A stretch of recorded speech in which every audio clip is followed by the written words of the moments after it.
All right. Hello, everybody. Hope you're having a good Wednesday night. I know it's not the usual day of the week, but I got some stuff going on a little later, so I had to do this tonight. Remember, you can always support the channel by going to patreon.com/Hemant. And if you want to subscribe to the newsletter, which is the main way I get information out, you can go to friendlyatheist.com. You could sign up for free. We have so many stories to get to. Den is here to help out moderate comments and make sure everything I need to see gets to me. So if you leave anything in the YouTube section, I should see it in between stories. And let me go ahead and get started with. I got to start with maybe the dumbest thing I heard a Republican say this week. And basically, this happened on Monday. This is with a Republican congressman named Mark Alford of Missouri. And he was trying to defend Elon Musk's slash and burn strategy of let's fire everybody in the federal government, or at least as many people as he can get away with, even though Elon and his like 20-year-old, high school dropouts turned his interns, even though none of them have any idea what these workers do or how vital their jobs actually are. I think just earlier today he was bragging about how he was doing a good job, but then he said, yeah, we accidentally fired some people who work on Ebola, but don't worry, we hired them back. And the truth is he has not hired them back. So you can't defend it. It's a really dumb, awful thing Elon Musk and the Republicans are doing. But this guy, Mark Alford, Republican congressman, he does this. I don't think it was called a town hall. It was just like a coffee shop sort of weekly meet and greet sort of thing. But he was trying to defend this, and you can't defend it because there's no defense for firing thousands and thousands of people who have dedicated their lives to doing thankless jobs. And then maybe some of them get rehired due to backlash or because Elon Musk figured out they were actually important. But it causes chaos. It impedes the vital work these people do. And Republican ignorance should never be a valid defense for decimating government agencies. So, what happened at this coffee shop town hall where Mark Alford was asked what he's going to do to stand up to Elon Musk? Because you already know the answer to that. The answer is he's not going to. He's just going to let Elon Musk and Donald Trump do whatever they want. And his job is to provide a rubber stamp to any policy they want passed in the House. But he can't say that. So I want to show you a clip of something that happened during this conversation, and then we'll talk about it. Let's see if you could hear what is being said, because there's a lot of shouting going on. But let me play this for you. And just because you have a government job doesn't mean it's a lifetime appointment like the Supreme Court. So I would encourage anyone sir. I don't understand. to realize that we are going to get this Mr. Alford. returning again. There are jobs available. I wrote a God question has a down, but plan you and haven't purpose for your answered it. life. I'm concerned about my life. And Sir, you are you concerned about my life? Mr. Alford. Mr. Alford. So are you going to make sure that DRP's paid All out? right. Concerned about my life. Next question. Let's have 30 seconds of yelling while I drink a cup of coffee. Okay, is the DRP going to be paid? Yikes. That ending did not help. Like, here, let me drink some coffee for 30 seconds while you all scream and yell. Like, could anyone think less of his constituents than these Republicans at town hall meetings? But if you didn't hear, what he said at the beginning of that segment is just because you have a government job doesn't mean it's a lifetime appointment like a Supreme Court, which is a dumb thing to say because no one's expecting these government jobs to be lifetime appointments. What they are asking for is respect for the work they do, some appreciation for what they do, and not being tossed out of their jobs for absolutely no reason other than Elon Musk is too dumb to understand what they do. Like, if you got fired because you deserved it, no one's complaining about that. They're complaining because of the callous, idiotic way Republicans are doing this.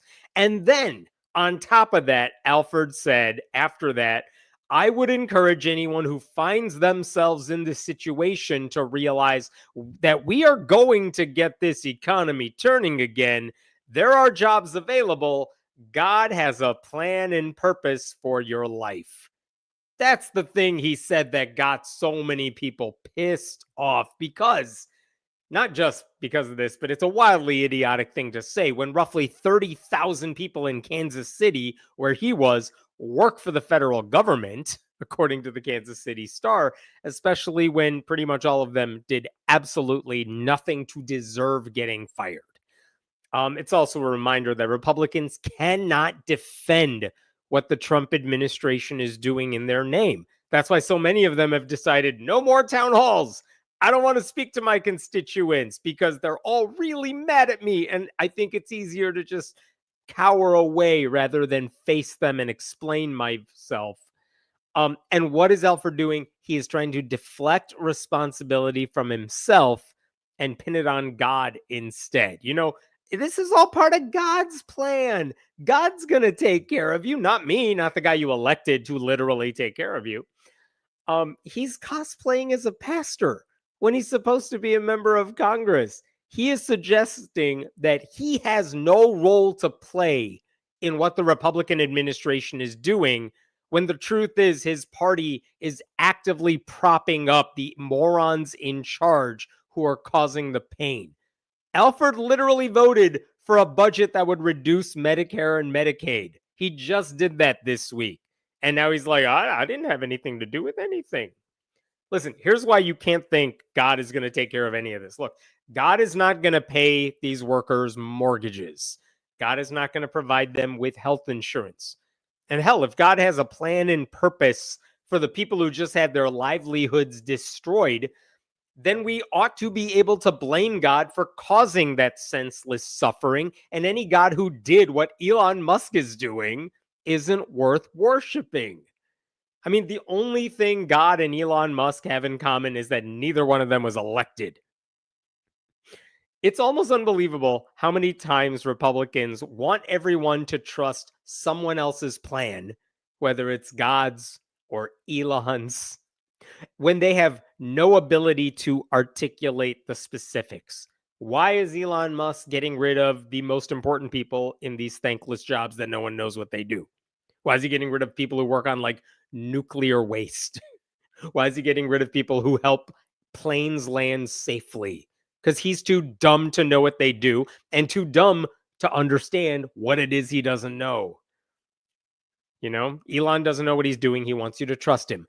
God has a plan for you, but the details are unknown.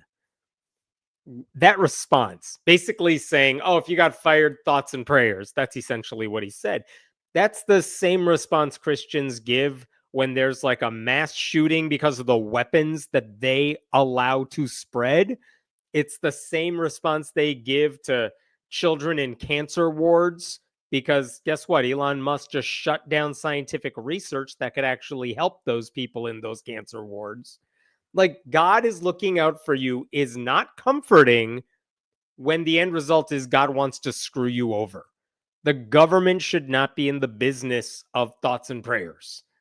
And it wasn't comforting for the people in that room either, and they let this guy know it.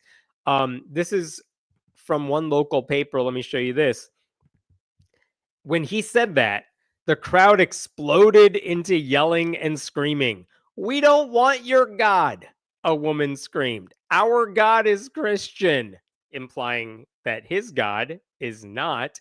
I also like this. This is from the dude who actually recorded that video I played for you. In an interview, what's his name? I think Dan or David. Daniel Sharpenberg, who is a local union leader, said federal workers don't need thoughts and prayers. What workers need, he said, is for people to stand up for them and make clear that Musk, the billionaire who Trump put in charge of the Department of Government Efficiency Initiative, isn't the president. His answer was not a real answer. Talking about Congressman Alford. All of that is absolutely true. And by the way, none of these people who are complaining, it's not like they are necessarily atheists. These are people who just think elected officials have a duty to represent their constituents instead of making excuses for their Republican leaders' incompetence because they don't have the guts to push back themselves.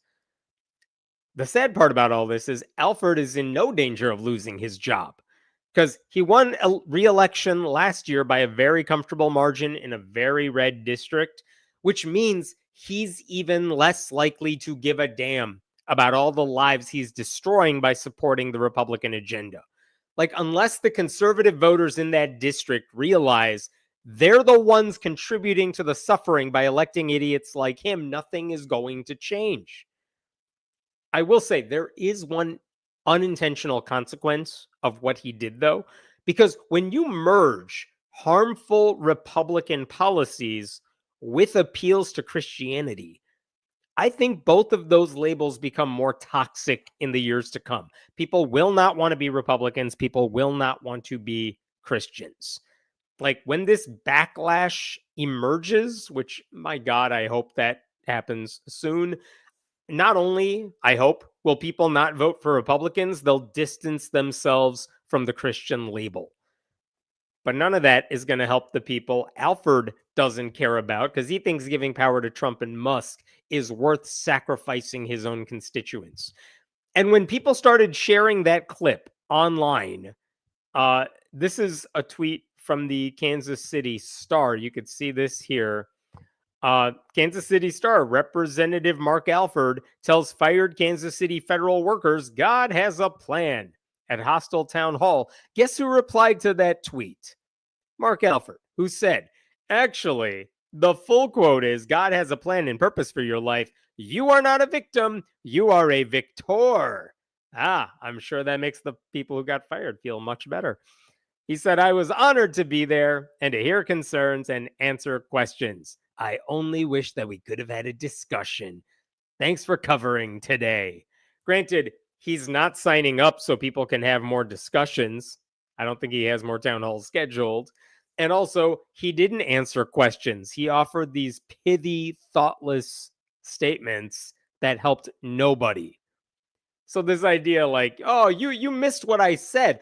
Yeah, I did say God has a plan for your life, but you guys, I also said, hey, if you got fired, don't worry, you're a victor. And how dare you not quote me on that?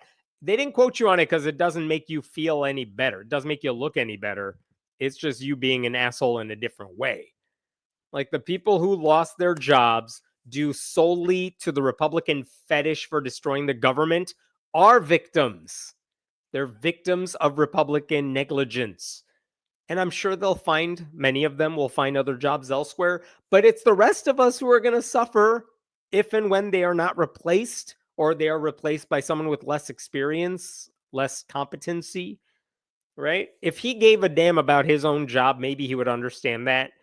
Instead, the only person who should be losing his job is the one guy who doesn't care as long as it happens to everyone else. So that comment made me mad. And I think I will just stop there with this story and take some questions. What do we got today? These town halls are getting crazy. They are kind of amazing, though. It is good to see when Republicans hold town halls, they are packed no matter what city they're happening in, no matter how red the district, and that people, Republicans included, are pushing back against this chaos. Like, you want people to show up and take part in democracy and push back, fight back, let these constituents know that they are getting fed up and they're sick of it. And that if this congressperson doesn't push back, because that's their job, or if they say to a Democrat, you're not doing enough to push back, that stuff has an impact. If you ask people who work in congressional offices, when you realize, oh no, there's like an uprising happening in my district and I may not get reelected, or I may get primaried by someone else, that's the sort of thing they care about. They won't care about, Republicans won't care about these people's jobs. But if they think they're going to lose their job because they won't get voted back in, suddenly they might do something. And we've seen examples of that. Hearing politicians talk about God is making me irrationally, violently angry. It's always God has a plan when it's everyone else's pain, but why did God abandon me when it's theirs? I mean, yes, it's the age-old problem with religion in a nutshell that existed long before Elon Musk and Donald Trump came around. But it is so callous, and I think it's easier for people to understand. Like, if you lost a loved one, tragic time of your life, that's awful. If someone said to me, "Hey, you lost a parent, you lost a grandparent or whatever, don't worry, God has a plan." I think part of me is like, that doesn't help. But I know you have good intentions, so I'm going to let this one slide maybe because I know you're just trying to make me feel better.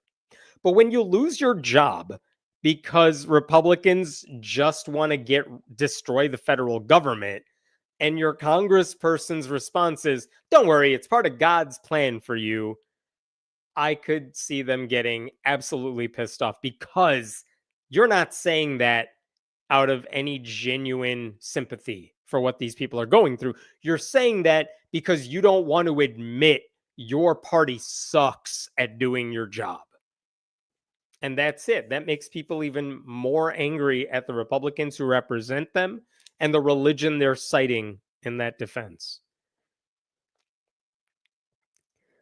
Can't all the laid off employees sue for wrongful termination? Even if they lose, fighting back can slow Elon down by bogging Doge down in court. I think several of the employees have done that. I don't know what leverage they have. I mean, again, most of these employees are, and I mean this in the best way, they're random people. They don't necessarily have money to get a lawyer and to sue. They're just at the mercy of whoever is in charge of their department. But I think some people have sued. But even if the jobs magically come back, that pause between when you get fired and maybe when you return, that does a lot of damage. It upends your life. Because what are you supposed to do if you get fired? You might start looking for another job. And if a couple months later they say, "Oh, you can have your old job back," you may have moved. You may have tried to get a new job. You may be gone. The government is about to lose a lot of lifetime expertise, and you cannot recover that with a Democratic administration next time around. Like, this is just shooting ourselves in the foot because we happen to have a bunch of idiot Republicans in charge. Oh, thank you for that donation. Not to be accelerationist, but listening to your interview, I assume you mean with Catherine Stewart, the author. My top thought is cool. Let them finally have it and watch them fuck everything up. Theocracy cannot work in America. Part of me wants to believe that too. Like, fine, they're in charge. They control every section of government right now. Go ahead. Do whatever you want because it's not going to work because the people who are smarter than you and who have actually crunched the numbers and thought these things through know how this story ends. And it's not going to be great. The problem with that thought is you are, by saying, "All right, let them have it. Watch them screw everything up," you are assuming Republicans will watch them fail, watch themselves fail, and then say, "Well, I guess our ideas are bad." No, they're not capable of that kind of self-reflection. They never correct their own mistakes. They're going to find a way to blame it on Democrats, as they always do, because these people cannot take responsibility.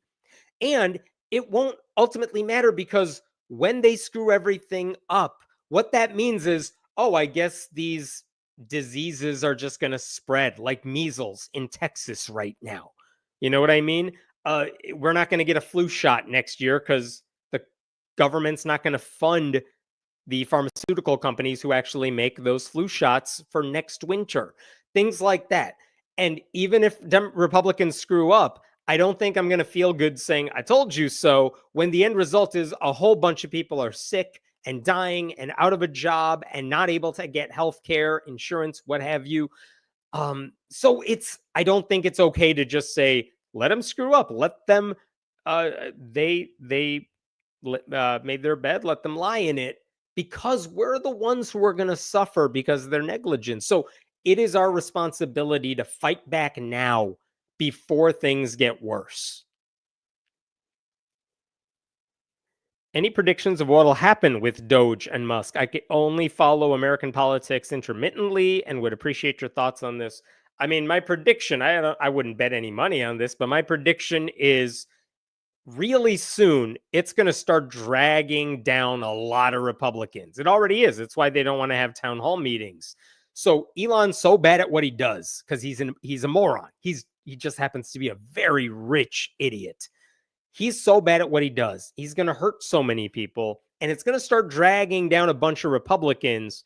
And Donald Trump at that point is just going to fire him and blame all the problems Republicans have caused on Elon Musk. And then he's like, well, Elon's gone, so now you can love me again, even though he only surrounds himself by other idiots who are going to make the same mistakes. So I don't know how long, maybe a month, maybe a couple months. Man, I hope it's not longer than that. Trump will get sick of Elon Musk getting all the attention and all the praise for talking and everything. But as soon as Republicans start getting the responsibility and the accountability for Elon's awfulness, Trump will kick out Elon Musk, Doge will end, and then Republicans will keep doing all the awful shit they're doing because Elon Musk is just the figurehead, but they're all this dumb. The entire party is this stupid. It's not just one dude. So that breakup will eventually happen. That's my prediction. But it won't stop all the bad stuff from happening. That's not going to change unless people start voting more sensibly. All right, I'm going to move on to a different story. Let me pull this up here. Okay. I want to talk about Oklahoma, but when I was prepping the story for tonight, I went to click on a couple links and I realized that one of the main links I wanted to show you has disappeared, and I actually don't know where it is right now. And I don't know if that's relevant to the story, but I want to let you know that. So here's the deal. For a couple years now, Oklahoma's superintendent of public instruction, his name is Ryan Walters. He's this MAGA cultist, a Christian nationalist. He has used his power over Oklahoma's public education system to shove Christianity into the classroom. His most famous act, as I'm sure you know, is he insisted every classroom needed a Bible, then tailored that demand so that only Donald Trump endorsed Bibles met the criteria. Then he tried to purchase like tens of thousands of Trump Bibles. Then he got sued over that whole thing. Then he quietly dropped that plan. And then he went ahead and bought 500 Trump Bibles for use in AP government classes. I mean, that lawsuit is ongoing. But that's Ryan Walters for you. What's amazing now is that for his next trick, Ryan Walters apparently wants to spend taxpayer dollars on Bible-based character lessons for public elementary schools. And what happened here is this. On the state's website, Ryan Walters, Department of Education, that sort of website, there is a thing where they say, hey, we're taking solicitations if you want money from our office. Here's what we need. For example, we need a new textbook. So if you're a company that makes textbooks, you show us what you can do. And if you're the lowest bidder and you can provide what we need, maybe we'll give you the money. And everyone's happy. That's how bidding works for government contracts. That's all well and good. The solicitation that Ryan Walters just put up last week, and it was first reported by Jennifer Palmer of the website Oklahoma Watch, it said that the state is now taking bids on companies that can provide, and I'm quoting here, supplemental instructional materials that effectively integrate the Bible and character education into elementary level social studies curriculum. Let me show you exactly what we're talking about here. All right. This is the attachment they included. You can see right here. Like, here's the solicitation. This is what they want. This is like the formal write-up you need when anyone wants to make a bid. Look at number 4. The bidder is to state in its response any experience it has with each requirement and how it plans to comply with all of the requirements of this section, providing detailed information and stating affirmatively its understanding of the requirements. All right, what are the requirements? Here we go. Let's zoom in here. Materials should contain age-appropriate biblical content, provide simple explanations that are easily understandable for elementary age students, and demonstrate how biblical figures and stories have influenced historical events and cultural practices in the United States. And just look at number 2 here. Materials shall emphasize the development of core virtues such as honesty, respect, responsibility, and compassion. Provide historical examples and historical figures to illustrate these virtues. Okay, so the goal, I guess, according to this, is to teach children about honesty, respect, responsibility, and compassion, even though, by the way, the Republican Party ignores all of that all the time. But all right, that's neither here nor there. Now, you could teach all that stuff in a secular way, right? You could do, here's a fable involving a rabbit and a tortoise, whatever. You could teach this stuff in a secular way. You could also cite historical figures who are famous for being honest or compassionate. You could also cite mythological figures. Other religions promote these same ideas. But Ryan Walters' office is saying, no. The materials you give us that teach those values, they have to be Bible-based. We're only accepting Christian mythology here because they want to promote religion and only his religion. So, like, even if there are ways for Bible characters to show compassion and responsibility, that's the sort of thing that belongs in a Sunday school class. Because in a public school, the implication is you can't have these morals without the Bible. I mean, that's what this is all about. It's to send a message that you must have God to be good, and that the Christian God is the only God that counts, and that if you reject Christianity, you're an inherently bad child. Now, in addition to that solicitation, and by the way, the thing I can't find anymore is the government's website where they list that solicitation. I went to go look for that again. It was gone. And maybe they just changed the link. I don't know, but I didn't see that actual bit anymore of the solicitation proposal. But what they did not list in that proposal is, how much money are you going to be spending on this? How many sets of materials does the state want to buy? And when a local news channel asked Ryan Walters' office about this is a local news website, News 4 contacted the Oklahoma State Department of Education, I believe, to see what sort of price tag could come with this request for proposal, or what the price points could be.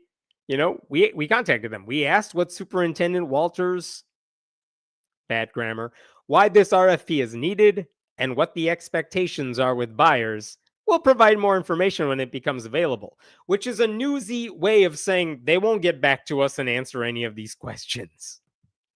So Ryan Walters is not saying how much this is going to cost, how many sets of material they need, who knows. But for what it's worth, this is all illegal. Oklahoma's constitution specifically says you cannot spend public money to promote religion. But that's all this is. It's spending public money to promote religion. In an article at Oklahoma Watch, check out this quotation right here. This RFP seems to be another constitutional violation. This is from an attorney for Americans United for Separation of Church and State. And he actually sued Ryan Walters for all those Bible purchases a while back. It seeks to inject the Bible into public school curricula and only refers to the Bible and doesn't refer to any other religious texts. So it's clearly a move to push Christianity, he said. And of course, he's right about that. None of this comes out of nowhere, though. Like, this RFP actually continues something Ryan Walters started back in December. This is a press release Ryan Walters put out back in December 18th. You could see the date there. But look at what he wrote. This is when he released updated social studies standards for the state of Oklahoma. And look at the highlighted bit. The new standards are among the strongest in the country. Pro-America, pro-American exceptionalism, and strengthen civics and constitutional studies across every grade. They include Superintendent Walters' Bible curriculum recommendations and mention the Bible and its historical impact over 40 times. Like, no one was asking for that. What the hell are you talking about? And this is the statement from Ryan Walters. Oklahoma is putting the Bible and the historical impact of Christianity back in school. Like, he just put it out there.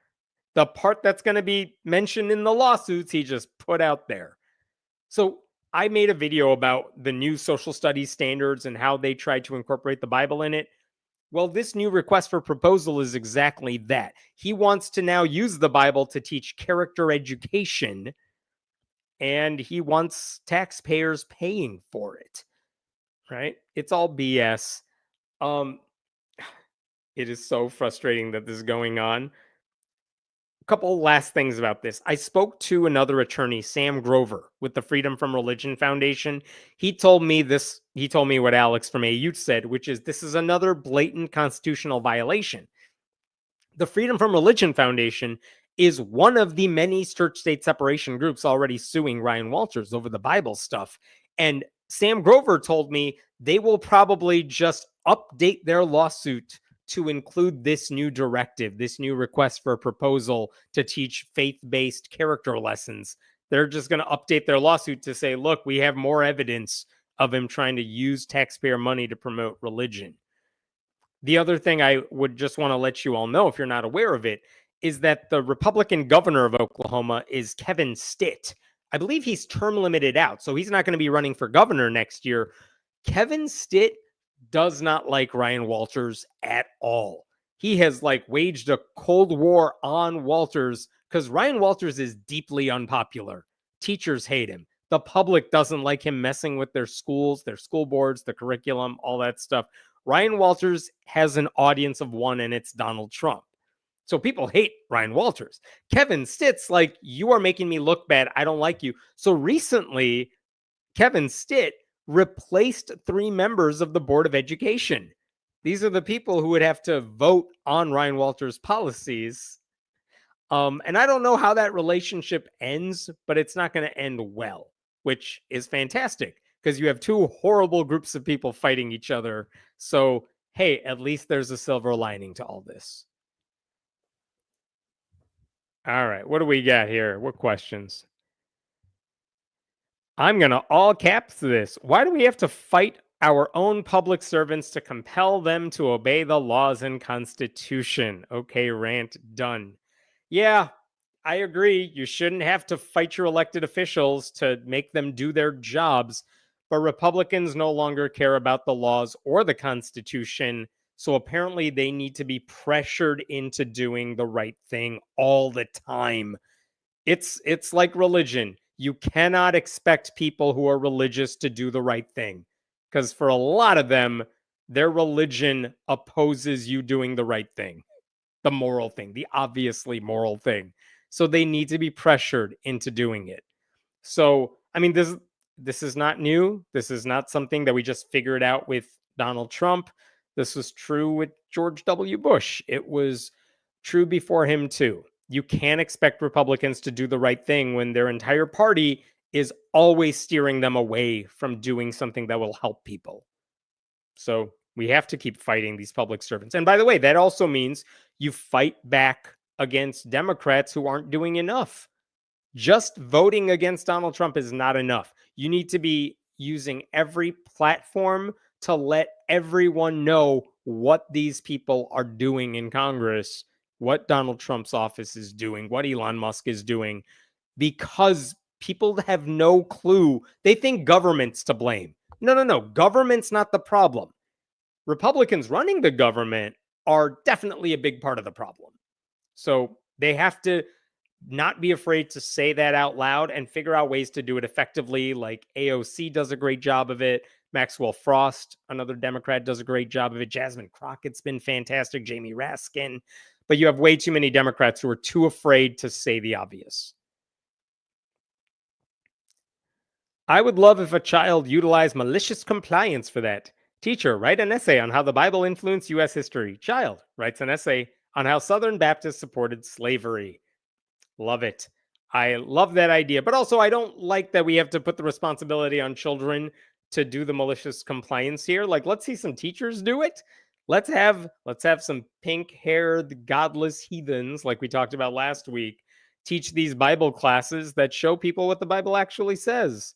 Because if you let us choose which verses to talk about, turns out there's a lot of options to make people really not like the Bible. Did you hear that the Supreme Court will rule on the St. Isidore school case? Yeah, I think I actually made a video about this a couple of weeks ago. But yeah, Oklahoma's attorney general said we cannot have a we cannot have a publicly funded charter school that happens to be Catholic, that violates our own state constitution. The Republican attorney general made that argument.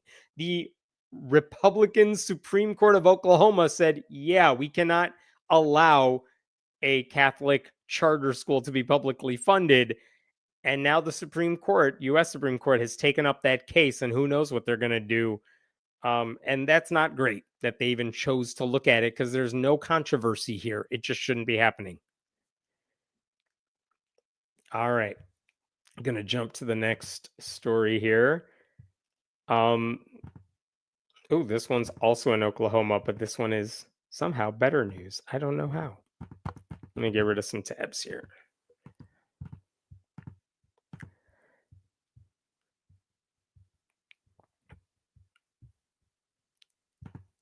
Okay. This is also in Oklahoma. It's the site of all the stories.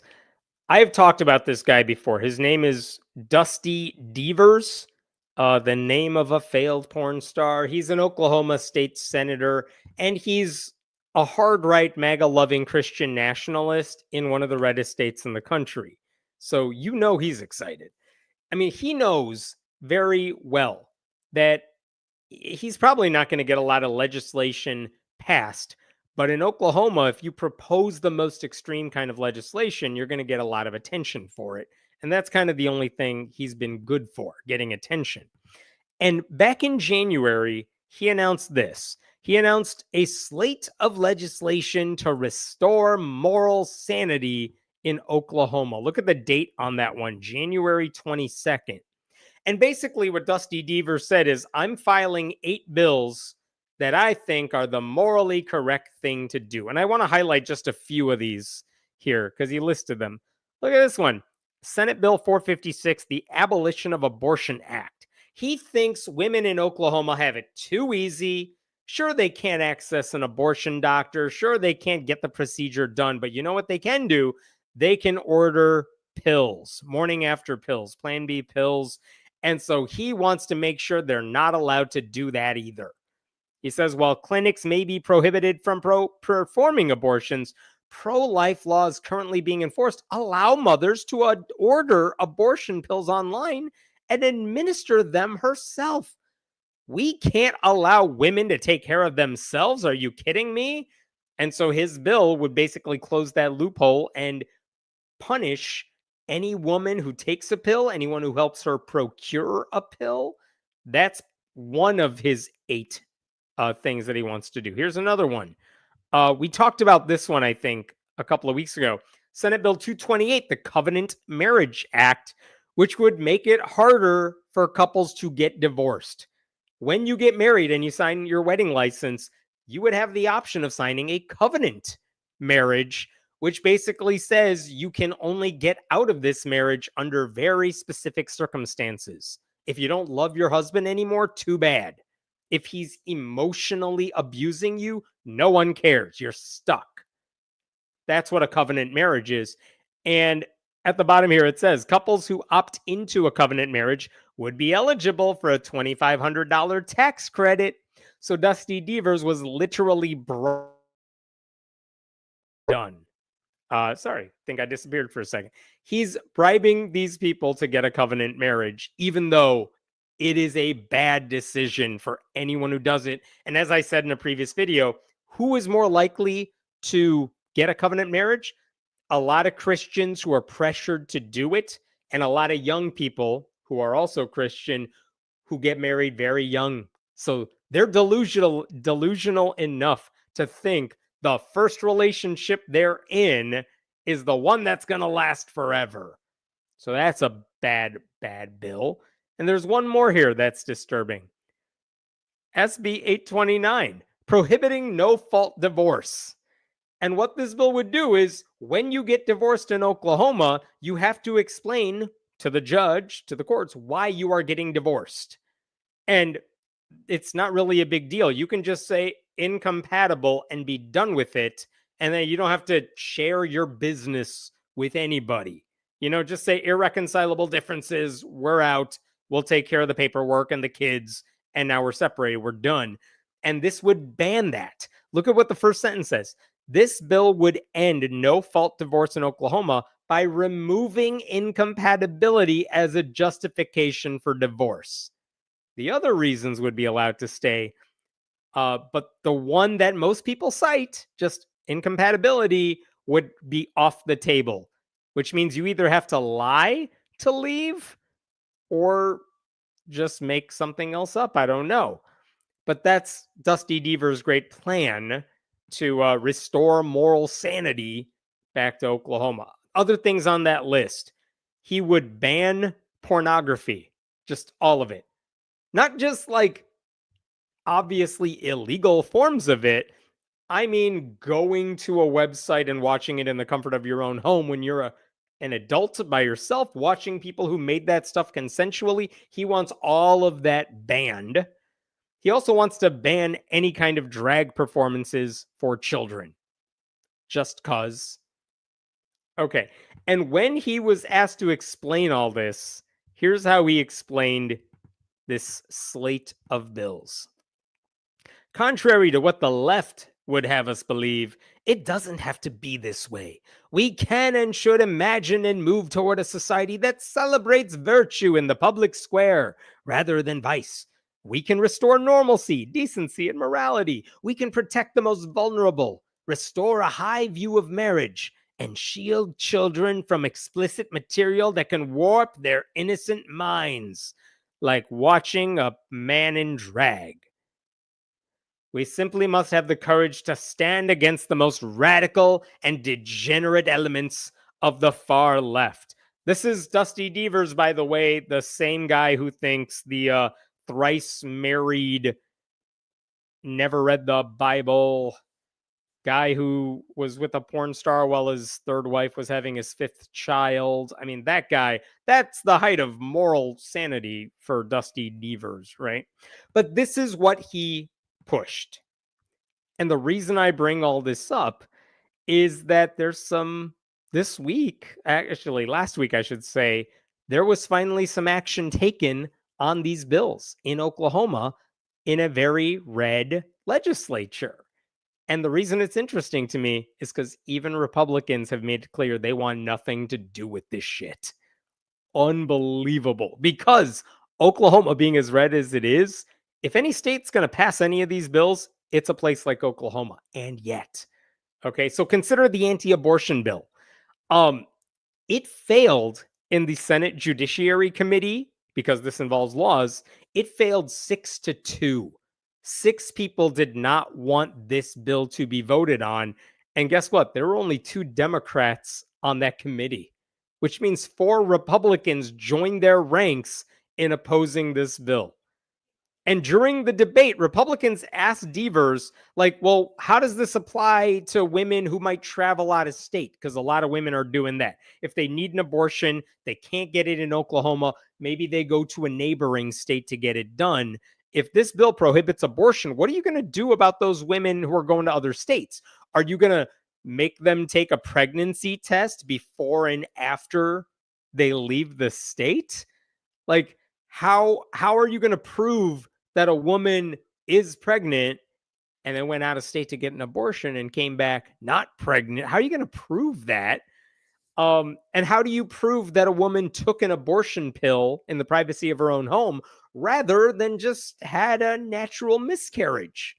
They asked him these questions in the committee hearing, and his answers were like, the pregnancy test thing is beyond the scope of the law. Like, not my responsibility.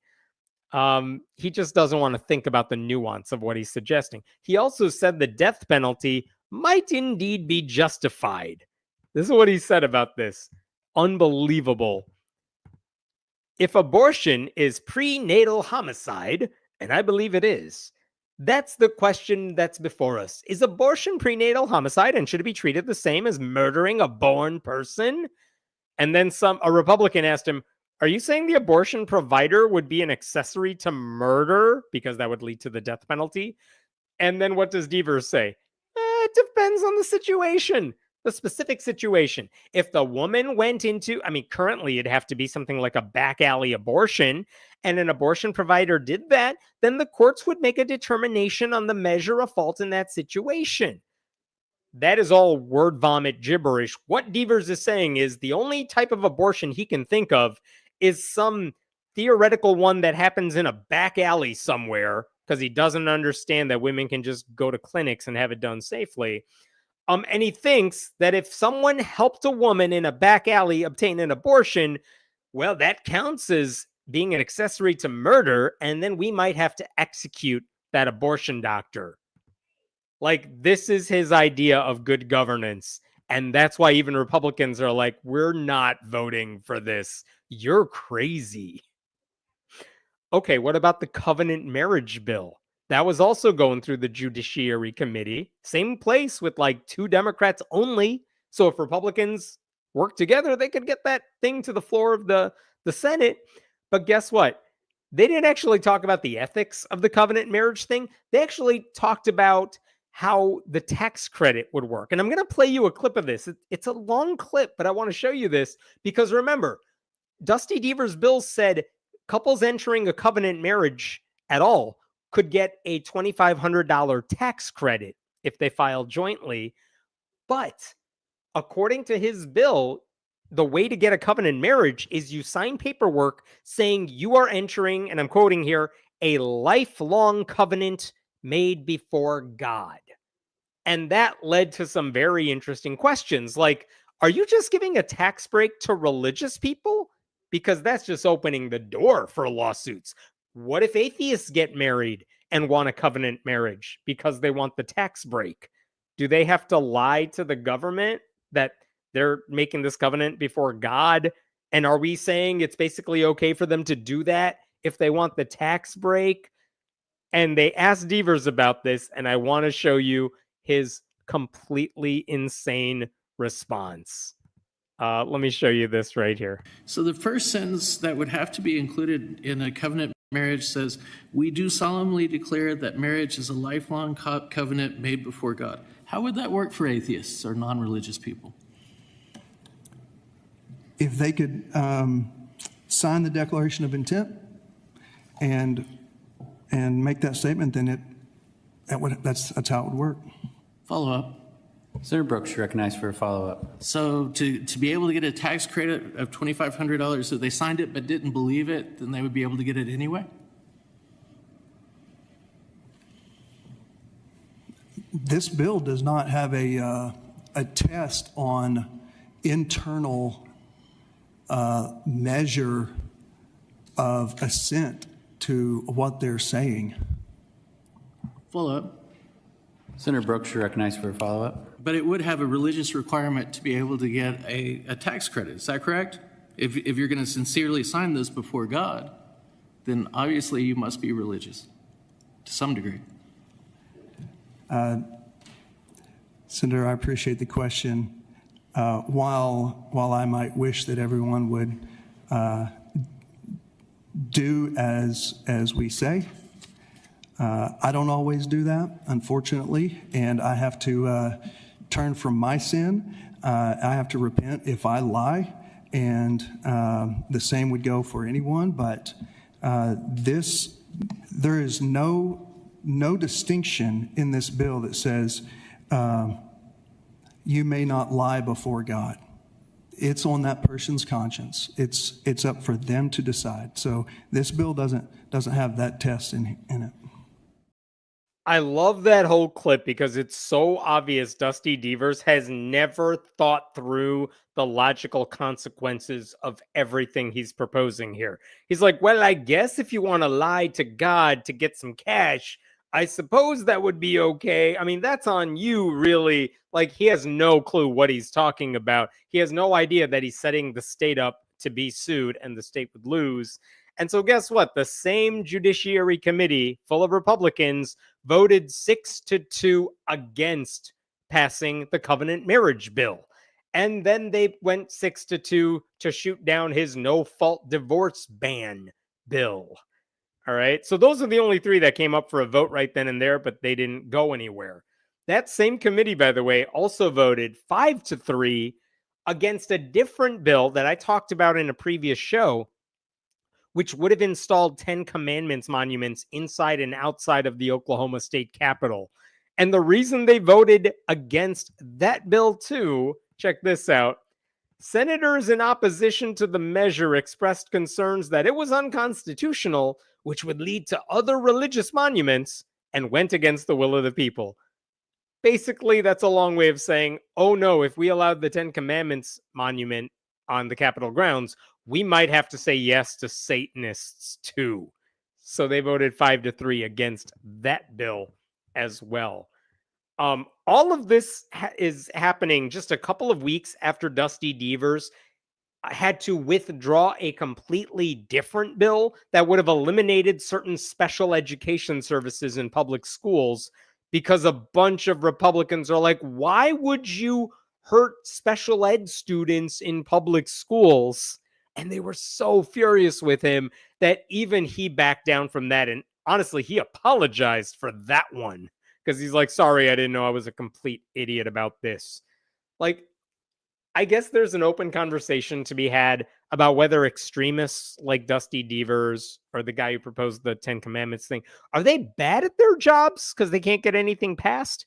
Or are they really talented because their only goal is to get attention and not helping people? And they do get a hell of a lot of attention.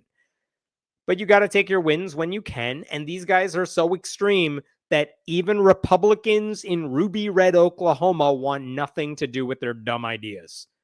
So they'll do plenty of damage in other ways, but apparently there are some bridges that even they refuse to cross. And maybe that's a sign of hope when even Republicans in Oklahoma are like, no, thank you. Okay, gonna stop there with that story. What else we got here? What questions do we have before I move on to something else? I got a no-fault divorce. Best thing that's happened to me. I hate that people are trying to take that right away. Let people have that freedom. I mean, this is exactly it. It is none of my business to stop other people from ending a relationship. It doesn't matter what I think about marriage. If you want to end a relationship, that's for you to deal with, and you should not have to justify that. You shouldn't have to be the victim of abuse or suffer some sort of injustice for that to happen. If you fall out of love, you should be able to leave that relationship. That's what no-fault divorce allows. And again, good states allow that to happen because we know what happens when you trap people, usually women, in these types of marriages. And there's a reason guys like Dusty Deevers, these white evangelical Christians, do not want that as an option because they know damn well that they have to trap women in marriages. Because if falling out of love led some women to go independent, a lot of these guys' wives would leave them in a heartbeat. So it's always the worst people who want to get rid of no-fault divorce. The silence was deafening. I think you're referring to that video when people were asking Dusty Deevers pretty obvious questions about the consequences of his bill. And he's like, he had to think about it. He has no clue. Because again, he doesn't think about it. He thinks the only opposition to any of his bills come from like left-wing people who he doesn't think have any good ideas. Not that, no, just decent people who have thought through the consequences have questions about what you're trying to do here because you're dumb. And he hasn't thought through it, and no one in his life loves him enough to question any of these things either. So there you go. So post in schools, thou shalt not lie, but encourage adults to lie about God. That's what they want to do. They want to put up the 10 Commandments, but then they want to say, if you want to lie to God, it's totally fine if you're just trying to get a $2,500 tax credit. Yeah, that's the Republican hypocrisy at work here. I think the covenant marriage in front of God is even worse for people of other theist religions. Not only do they have to lie, but they have to commit blasphemy to their own God to get the money. No kidding. And again, you can imagine that if this bill were to pass, there would be a lawsuit, not just from atheists, but from people who are not Christian, who say, you are asking me to do something that violates my religion in order to get a benefit from the government. And again, you don't have to be a lawyer to see that probably won't end well for the state. I have a question, Hemant. Did you see the guy who used to write for the Federalist about Sounds of Freedom got arrested for the abuse of a child? I am not sure the specifics about what you're referring to, but as with anything, feel free to email me any links because I'm always curious to learn more. I know the guy who was depicted in Sound of Freedom, that right-wing propaganda movie, had a bunch of problems on his end. I am not sure if we're talking about the same guy, though, so it may be somebody else. Send me a copy of that arrest. All right, I am going to move on to a different story. This one is just funny. I don't think it should take too long, but this one just made me laugh. This is a perfect example of how Christian pseudo-historian David Barton and his son Tim Barton just take small little nuggets of truth, then misleadingly blow them out of proportion to promote Christian nationalism. It's the entire brand of this family. So recently on David Barton's podcast, the Wall Builders show, the Bartons and the host of the show, Rick Green, they were talking to Texas State Senator Phil King, and they were discussing a bill that's in Texas right now to shove the 10 Commandments in public schools. Phil King has sponsored one of these bills to get the commandments everywhere. And whenever these bills are discussed in Texas or in other states, one thing you will notice is when the small committees in the state house or the state senate, whenever their committees meet to discuss these bills, the Bartons actually show up in person. They show up in person because they want to be on the record making a public comment about why they think this legislature should pass this bill. And imagine if you're a state lawmaker and you're not familiar with David Barton. You just say, okay, we're discussing putting the 10 Commandments up in school. Does anyone in the public have anything to say about it, or who signed up to speak about it?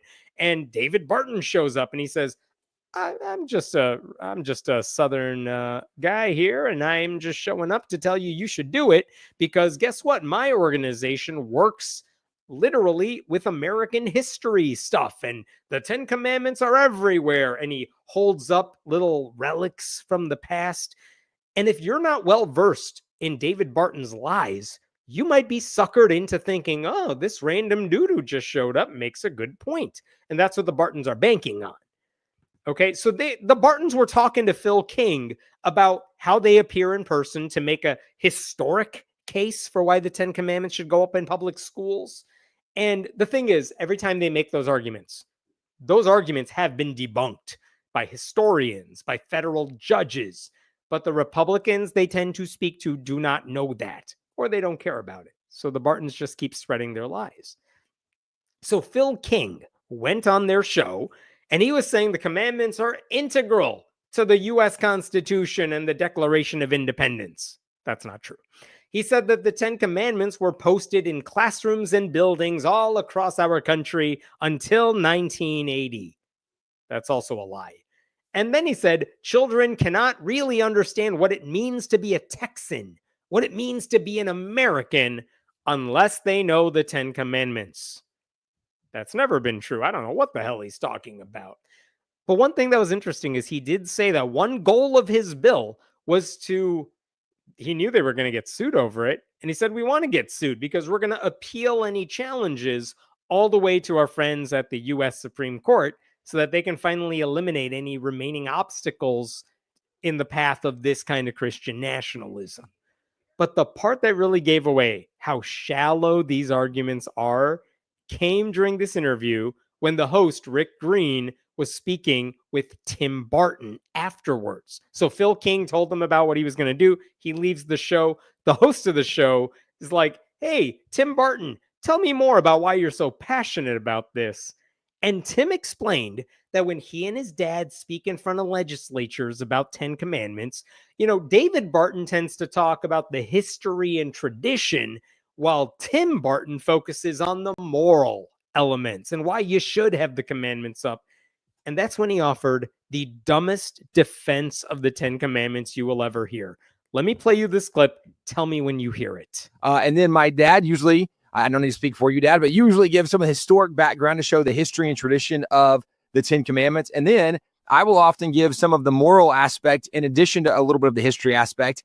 And one of the obvious questions that it should not be controversial or complicated is I kind of pose, why would we think it's okay to arrest students that break the 10 Commandments, but not okay to show them the 10 Commandments to teach them it's wrong, right? We would arrest them for murdering. We'd arrest them for stealing, but you're going to say it's inappropriate to show the kids 10 Commandments that would teach them it's wrong to murder and steal. And so just pointing out some of the hypocrisy, the irony, and there's a lot of moral components we can give, but we're almost out of time. But that's certainly something that is valuable in that conversation. This Christian nationalist Nepo baby says the 10 Commandments should be posted in classrooms because it says murdering and stealing are bad, so bad that we arrest people for them. Oh, and we're almost out of time, so I guess we can't talk about any of the other 8 commandments. Like, he said we need to put the 10 Commandments up in school. This dude, this is Timmy. He says we need to put it up because we think it's okay to arrest students that break the 10 Commandments, but it's not okay to show them the 10 Commandments to teach them that it's wrong. Yeah, because we don't arrest people for breaking the 10 Commandments. He's lying. We do not do that. Look, if the Bartons want to put up signs in classrooms that say stealing and murder are wrong, we'd be having a very different conversation right now. But that's not what they want to do. That's the cover story for what they actually want to do, which is get their religious mythology in front of children. We do not arrest people for worshiping false gods or making false idols or saying goddamn or working on Sundays or fighting with their parents or having sex with people they are not married to or coveting what other people have. We don't punish that stuff because most of those things are just flat out stupid. And others are ethical beliefs that have a lot of gray areas, right? Like there are times you should not obey your parents. Ethical non-monogamy is a real thing. The reason the Bartons don't mention this stuff is because even they know the majority of the 10 Commandments are religious rules that deserve to be mocked, not the basis for a secular legal system. And by the way, murder and theft were punished by different societies long before the Moses story came around. So using the most non-problematic parts of the 10 Commandments to rationalize posting the entire thing is laughable on its face. But this is the best argument the Bartons have because there are no good reasons to put the 10 Commandments up in public schools. So they lie and they pretend the list is secular by just never mentioning the religious parts of it and hoping no one will notice. I will leave it at that. What other questions we got here? Arrested for thou shalt not covet or otherwise for capitalism. I'm not exactly sure what you're saying, though. Thank you for the donation. But I mean, yes, coveting is the basis of our entire economy. We don't arrest people for wanting more. You can say that's unethical, but it's not illegal. So we don't arrest people for capitalism. We don't arrest people for most of the things on the 10 Commandments. All right, I'm going to jump to the next story. I figured I would throw in at least one happy story for you. You deserve it. You've been very good. Check this out.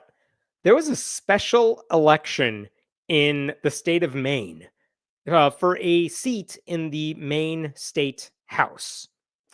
And one of the people running for it is a name that might be familiar to some of you if you've been involved in the broader atheism movement for many, many years now. Okay, because the Democrat who was running for that seat, his name is Sean Faircloth. And for 2 years, 2009 through like 2011, he was the executive director of the Secular Coalition for America. And if you're not familiar with the Secular Coalition for America, I will show you their website here. They are a lobbying group in Washington, D.C. to protect the equal rights of non-religious Americans. Right? Like this is a lobbying group in DC that works on behalf of secular Americans. And Sean Faircloth was the executive director of that organization for 2 years between 2009 and 2011. But that's not all. You know why he ended up taking that job? Because before that, he had actually served 5 terms in the Maine House and the Maine State Senate. So he had spent 5 terms doing state level politics. He decided he was looking for something different. He took on that job. And then in 2011, he decided to leave that job. He was on the Bangor, Maine City Council for 3 years, from 2014 to 2017. That included a brief stint as mayor, because I think they rotate between members of the council. In 2018, he announced he was going to run for governor of the state of Maine. But like a lot of people who announce that they're going to run for governor, he ended up dropping out. He just didn't have the money to really compete. So what has he been doing since then? Well, he works on community projects. He has gone to, I believe he's gone to like Poland or Ukraine to help Ukrainian refugees. I mean, his whole thing has been public service. It's kind of amazing how much stuff he's done in that capacity. And one other thing he has done in his years, and I want you to see this here. He actually wrote a book called Attack of the Theocrats: How the Religious Right Harms Us All and What We Can Do About It. That was written in 2012. And I mean, he was talking about Christian nationalism before it was called Christian nationalism. Attack of the Theocrats. I mean, the only thing I don't like is that forward is by Richard Dawkins, and that did not age well. But that aside, this guy was calling out the religious right at a time long before it had the power. Religious right had the power it does right now. So this is Sean Faircloth for you. So what happened in Maine is this. In December, there was a state representative named Joe Perry. He was elected to become the state treasurer. And that means he has to give up his seat in the Maine House to become treasurer. That means that seat is now vacant. That means there has to be a special election to fill that seat. And back in December, Sean Faircloth was nominated to be the Democrat to run for that seat. He happens to be in that district. And here's the thing about special elections. Joe Perry, the guy who had that seat, he got 65% of the votes when he ran in 2024. Like, he got reelected very comfortably. It was a pretty blue seat. However, special elections are weird. They are not, the president's not on the ballot this time around. Voter turnout is really low. And also, it might be very soon to know if what's happening at the national level will have an impact on the local level. So even if you're thinking, well, all these people really hate Donald Trump and Elon Musk right now, we actually don't know if that's going to be felt until we start having some real elections. And like the biggest election this year, maybe like in Virginia, where they're having a gubernatorial election in November. That's a big one. So I don't know, state level, state house races, maybe they're not feeling what people are feeling at the national level. So I didn't know how this was going to go. I thought Sean had a chance of winning, but it wasn't a sure thing. And last night, on Tuesday night, when the results came in, guess what? Here's the way this race went. I'm going to remove myself here so you could see it. In the Maine special election for House District 24, Sean Faircloth not only won, look at the margin. Joe Perry, the guy before him, won with 65% of the vote. Sean Faircloth won with 72% of the vote. That is a 44-point gap between him and the Republican he was running against. That is unbelievable, just as a sign of, I don't know, Democratic power right now, but also kind of amazing that a guy with this resume, with Sean's resume, fighting the religious right, being a state rep, working for an atheist lobbying group, all of that was good for him. You know what I mean? People wanted to vote for him, and most of them did. So Sean is going to return to the Maine House after spending so much time in it in the past. I mean, and this was not a meaningless race either. Democrats in the state house in Maine have a very slim 75 to 73 majority. They have a razor thin majority in the Maine House with, I think there's one independent there too. Sean Faircloth winning this seat makes it a little easier for Democrats to pass progressive legislation. And what does Sean Faircloth want to work on? This is what he said to a reporter. Let me pull this up here. He mentioned the climate, children's issues, women's rights, economic development, and affordable housing as pressing matters for Bangor and communities throughout Maine. I certainly feel strongly about making sure we have more affordable housing, Faircloth added. Whether you look from San Francisco to here, that's a pervasive issue. And that is absolutely true. That is what I just want you to notice. He is not there saying, you know what we need in the Maine legislature? We need to advocate for atheism. No, I don't need him to do that. I just want him to be a good representative who is doing good for his community. And as you could see from the stuff he was saying, Sean is interested in helping as many people as possible. And by the way, he happens to be an opponent of Christian nationalism, which is just an added bonus in case that comes up while he is in office. So religion, as far as I could tell, was pretty irrelevant in this race. No one really brought it up. It wasn't an issue. But that does mean there's going to be one more secular voice in the Maine legislature now, and one who has firsthand experience pushing back against wannabe theocrats. And I think right now we need as many of those lawmakers as we can. So I was really thrilled to see that victory, and good for you, Maine, for selecting the right choice there. I will pause there. What else we got before I move on to something else? That is good news. More like that, please. Listen, if I had more good stories, I would share them with you, but they are few and far between these days. All right, I'm going to jump to a different story here. Let me pull this up. Okay, you're going to like this if you're a math nerd like me, a statistics nerd maybe. All right, check this out. In Australia, they do their census every 5 years. And their census is a great way of knowing who the people are in Australia, what they believe, what they're like, what they're doing, things like that. It's such a valuable tool because it's so big, it's so comprehensive. Unfortunately, they are making a very big mistake going into their next census. And that's what I want to talk to you about because it concerns religion. And let me give you a hint because they've done this census in 2011, 2016, 2021. And there's been some really remarkable trends about religion in those years. Check this out. This is a map of Australians' religious beliefs according to the census over the years.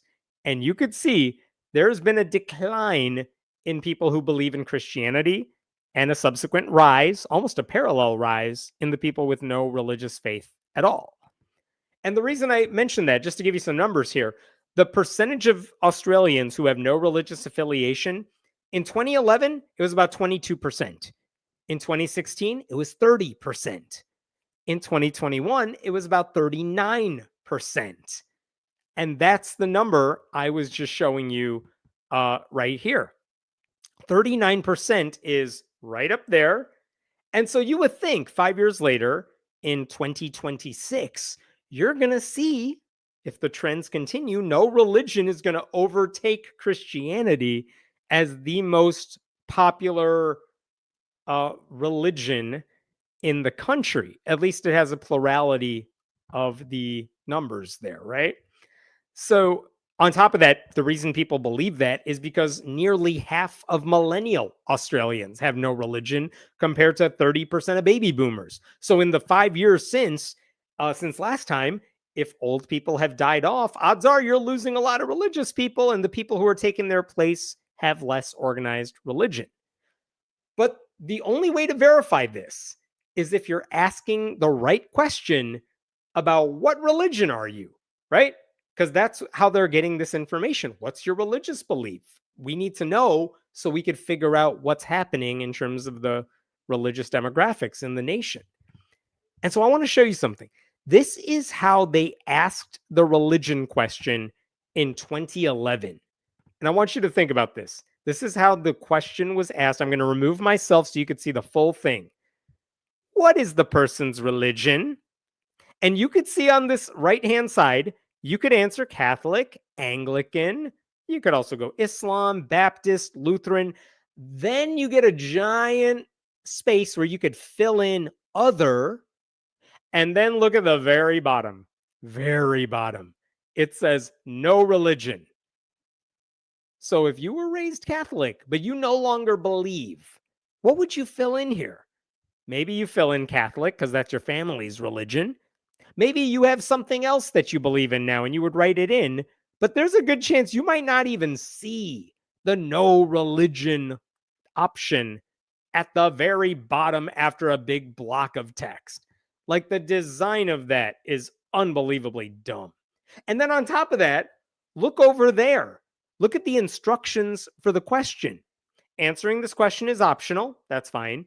Examples of other, please specify, are. So what are the examples of things you could write in? Salvation Army. Yeah, that's a very small but specific religious belief.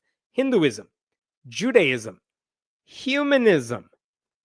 Wait, so if you're a humanist and you manage to skip all the religious labels, they want you to write in humanism under other, but apparently you are not supposed to fill in the blank for no religion. Like, it's so confusing the way they did that. Because look at the instructions again. They also say after examples of other, humanism, then they say, if no religion, mark the no religion box. Well, what is humanism? I think even though philosophically speaking, you could say humanism is a religious belief. That's why you are religious. You're just a non-theistic religion. But a lot of humanists would say, no, I'm not religious. Humanism tells you what I do believe in, but it's not a religion. Okay. It's just a poorly worded question. But that is what they asked in 2011, right? They put no religion in no man's land at the bottom of that list. It cannot be accurate. Horrible. So guess what happened? People complained about that question in the years to follow. And in 2016, when they did the census again, they changed it in Australia. The government officials who come up with the list of questions, they did the testing, they thought about it, they talked about it, and this is what they did that year. This is 2016. What is the person's religion? And look at the right side now. I know it says sample only, ignore that. But no religion is now at the very top of the list, followed by a bunch of religious options, and then other. Okay, a little better. No religion is no longer like unseen by most of the people taking this survey. However, look at the instructions again. What are examples of other? Humanism is on the list. So if you're a humanist, what do you fill in? No religion? Or do you fill in other humanist? It's very confusing still. So badly worded. What the hell, people? It's such, I don't know. I think the data collectors in this case, if you wrote down other humanist or humanism, they would still lump you in with the non-religious crowd. But again, it's a poorly worded question, right? And here's another problem to bring up with the same thing. Look at the question itself. What is the person's religion? That implies that you'd have a religion and that you should have a religion. And if you're not religious, you have to say, no religion at all. Like, it implies that you should be religious, and that is a problem too, right? Because it's coercive in a way. It assumes everyone's religious. So people complained in 2016 as well. But in 2021, those arguments went nowhere. And in 2021, when they asked the same question, it was basically put the exact same way. This is what they did in 2021. You could see here, no religion still at the top. Other is at the bottom. They're still asking, what's the person's religion? And to make matters worse, look at the instructions. What are examples of other? Look at what they now include. Lutheran, Salvation Army, Judaism, Taoism, atheism. So if you're an atheist, what are you supposed to do? Are you supposed to mark no religion? Or do you scroll to the bottom where it says other and write atheist? I don't know. What the hell? Why are they so bad at this? What is this? So in 2021, they still managed to screw it up. And yet, despite the horrible way they worded that question, You saw that chart at the very beginning. Like, what happened with the number of people who are religious? Christianity went down, no religion went up. Because even the data collectors are like, yeah, no religion includes the other atheists and the people who said no religion, but just a dumb thing to do. Okay, so the bottom line here, why am I sharing all this with you? The number of non-religious Australians, a number that has been on the rise for decades now, I would argue it is even larger than what the census results reveal, in part because the question they're asking is really misleading and poorly worded. Then you consider all the other things that have happened in the past decade or so. Since the 2016 census, a decade ago, in Australia, marriage equality has been legalized. Who opposed that? Religious people. Euthanasia, the ability to end life with dignity on your own terms, that's been a hot topic in Australia. Abortion has been a political battle in Australia, and conservative religious groups have lost those arguments over and over again. I think most Australians have now come to realize that their sense of moral decency is not compatible with the bigoted views of the most powerful religious groups in the country. And on top of that, there have been a lot of scandals involving some of the most prominent Christian preachers in the country, including a guy named Brian Houston of the megachurch Hillsong. So religion's not doing great there. There's a lot of reasons people would want to walk away from a religious label, if not the religion itself. And on top of that, there have been active campaigns by non-theistic groups urging people to say no religion on the census. They actually have done this the past couple go-rounds on the census because they've seen headlines, and maybe you've seen them too, where like people in Australia say, I'm a Jedi, I'm a Pastafarian, because it's funny and it's cute, but that counts as a religion. And so there were campaigns urging people, listen, this is not the time to joke around. If you do not belong to the religion you grew up in, if you are not religious today, just say no religion. Just color in that box. Don't be cutesy about it because we want accurate information, right? They put up billboards urging people to just be honest. Mark no religion if you're not religious. And that may be why those non-religious numbers jumped as much as they did. So here's the thing. After the 2021 census that was still poorly worded when it came to the religion question, a lot of non-theistic groups said, hey, census people, we want you to change the question. And this is how we want you to do it. This is what they proposed, basically, to get rid of all those problems we just talked about. I'm going to blow this up here. Here's what they want to ask. Does the person have a religion? Not what is your religion, because we assume you have one, but do you have a religion? Answer 1, no. Answer 2, yes. And then you tell us what your religious label is. And if you look at the options, for example, you could say you're a Buddhist, Catholic, Anglican, Hindu, Sunni, Jew, Sikh, whatever. This is a beautifully worded question. This is what they were proposing. This is the better way to do it. Ask them if they have a religion. If they say no, the answer is no. If they say yes, they can fill in whatever label it is. And hey, then the census people can lump together all the Christian brands, if you want to say what the Christian number is, whatever. By asking it like this, not only would the assumption that everyone has a religion disappear, it would allow people to offer their own religious labels rather than picking from some pre-selected list. All right. So to their credit, the Bureau of Statistics in Australia, they actually tested out that very question. They asked it. They wanted to see if it would work. Unfortunately, and this is why I bring this up, because this just happened recently. Was it this week or last week? The Bureau of Statistics announced, yeah, we're not changing anything for 2026. Mostly, they said, so we can just compare results this time around to the results from last time around. And this is what they wrote on their website. The feedback from consultation highlighted that it is not possible to design a question that will meet the range of needs identified. In addition, understanding the impact that a question change would have on response patterns and comparability between censuses requires a more extensive testing program than was possible within the 2026 census timeframes. All of that is to say that's a long way of saying, listen, we need to do more work before we send this out into the wild, and we don't have that time right now because we got to get this thing out the door real soon. And also, we want to make sure that if we get answers, we can compare them to 5 years ago so we can compare apples to apples, and this will not allow us to do that.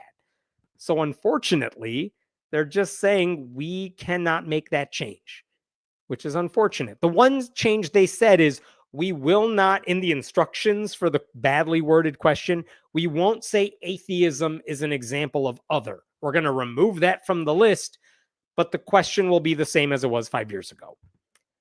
And in response to that, there is a group that worked 5 years ago, the Census 21, not religious, mark no religion. There's a coalition of people urging people to mark no religion. This is what they said this week when they found out that news. There we go. This is from Michael Dove, the spokesperson for the campaign. The Australian Bureau of Statistics has sacrificed accuracy in seeking to placate the powerful Catholic Church-led resistance to changing the question. More on that in a second. We will continue to compare flawed data from the present with flawed data from the past. As a result, the census will continue to provide an embarrassing case study of how to create bias through poor questionnaire design. Right on. The one silver lining here, there is a clear need for another large public campaign to encourage Australians to mark no religion if they are no longer religious. So hopefully we will see a bigger campaign to get people to mark no religion. But I wanted to go back just really quickly. What about the Catholic Church? And it turns out that one of the leaders, the president of the Australian Catholic Bishops' Conference, his name is Timothy Costello, he has actually been arguing against changing the question for several months now. This is what he told one reporter. The new format, this is the revised question that just says, do you have a religion? The new format attempts to divorce religion from culture and tradition, presuming these are no longer significant. Such a change would mean results from the 2026 census would not be comparable with results from earlier censuses. Yeah, because the Catholic Church is really concerned about statistics and not, oh no, if we tell people it's okay to say no religion because that's the way the question is worded, a lot of them might say they're not religious and we would lose our power. So the Catholic Church actively lobbied against making this change, saying, this is going to be bad for you. You won't be able to compare the two surveys. So, ask people if they're religious and put Catholic at the top there. And they got what they wanted. So it is fair to say the Catholic Church opposed this. And one other thing on that front, did I miss it? Nah, maybe not. But whatever the outcome is, it just means the census in 2026, it won't be as accurate as it could be, but hopefully more people than ever will mark no religion. I hope they do. But I despite undercounting the number of non-religious Australians, I think there is still reason to believe Christianity will finally be outnumbered when the results are finally released in 2027. So whatever that difference turns out to be, though, remember, it's probably much larger. The gap between no religion and Christianity, it's probably a lot larger than it turns out to be because of the bad way the census is asking this question. Okay, I know that one's a little nerdy, but I was really intrigued by that and I wanted to share that with you. What questions we got here? It's like they're trying to upset people with the way the question is worded. Maybe they thought it was a good question years ago, but it's poorly worded today and they don't want to fix it because they've already invested so much time and effort into asking the wrong question. It's unfortunate. At least atheism isn't a religion box. Yeah, oh my God, that would be so much worse. And I could totally see them doing that too. No religion should be an option. And it is now. But again, the way they're asking it, very bad. All right, I'm going to jump to another story involving nerdy data because we love it. Okay, you may have seen this story in the news today because today, February 26th, as I'm recording this, this is when the embargo was released on the information. So the Pew Research Center, every several years, they do a massive survey about religion across the country. And when I say massive, I mean they interview or get participants. They get more than 35,000 people to answer their survey in various ways. And they did it in 2007, and they did it in 2014, and now they're doing it. They just released the latest numbers now. So those are 3 very different years where we have a ton of very granular data about religion in America. And if you ask what happened like years ago, 2007, the biggest story was that Christianity had gone from 78% of the country to 71% in 2014. And the unaffiliated numbers had gone from 16% to 23%. So big decline for Christianity, big rise for the number of unaffiliated Americans. That was between 2007 and 2014. So it makes you wonder, what are they going to find now? Because, man, the whole world has changed since 2014. And I want to share with you just a handful of results from this survey because it's a 300-page document. This is the big headline from the Pew Research Center today. Decline of Christianity in the U.S. has slowed, may have leveled off. This is their big takeaway from the data. And let me show you where they're getting that from. Okay, I got a bunch of pictures to show you. Here is the biggest version. Here's the big picture I want to show you. Check this out. I'm going to scroll in here. Share of U.S. adults identifying as Christian is down since 2007 when it was 78%. But look at that red line. And you can look at the bottom. Like on the far left, you have 2007. We have 2014 when it hit 71% for Christians. But look at what has happened in the years since. Christianity, the percentage of Americans who say they're Christian has gone down over the years. But in the past few years, it's basically leveled off. In fact, this year alone, it may have gone up a little bit to 63%. So long term, this is not great for Christianity. But in the short term, hey, we're not doing worse if you're a Christian. Now, what's happened for the religiously unaffiliated? You could see the similar pattern. We started out in 2007 with only 16% of the Americans being unaffiliated. It jumped to 23%. Look where it is now, though. 29%, with maybe a small dip this year to 28%. So the overall trend is we are going upward. That's great, but it may have plateaued. And so the question now is, are we done? Is it going to level off for good now? Or are the trends going to keep going in that direction? And we're just at a temporary reprieve right now. You know, it's kind of hard to say. And by the way, you could see there at the bottom, other religions, it's been pretty steady. So the people who are leaving Christianity are basically ditching religion altogether, which is a very interesting thing to think about. Now, the numbers actually get worse for Christians when you look beyond that particular graph right there. Let me show you a couple things here. This is interesting. Look at this chart here. It divides people up by age groups. And look at the far left here. Percentage of people who pray daily. The darkest blue lines toward the top are the oldest Americans. And you could see over time, and you can see the bottom here, it's from 2007, 2014, 2023, 2024. Over time, the oldest Americans, they used to pray a lot daily. 65% of Americans, oldest Americans, used to pray daily. They've dipped to 58%. And as you get younger and younger, people are less and less likely to pray on a daily basis. Do you see this dot at the very bottom right over here? It says 27%.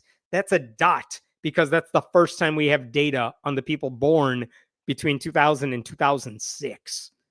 They're babies. Only 27% of them pray daily. So that's not great if you're religious. What about this? What percentage of people are Christian?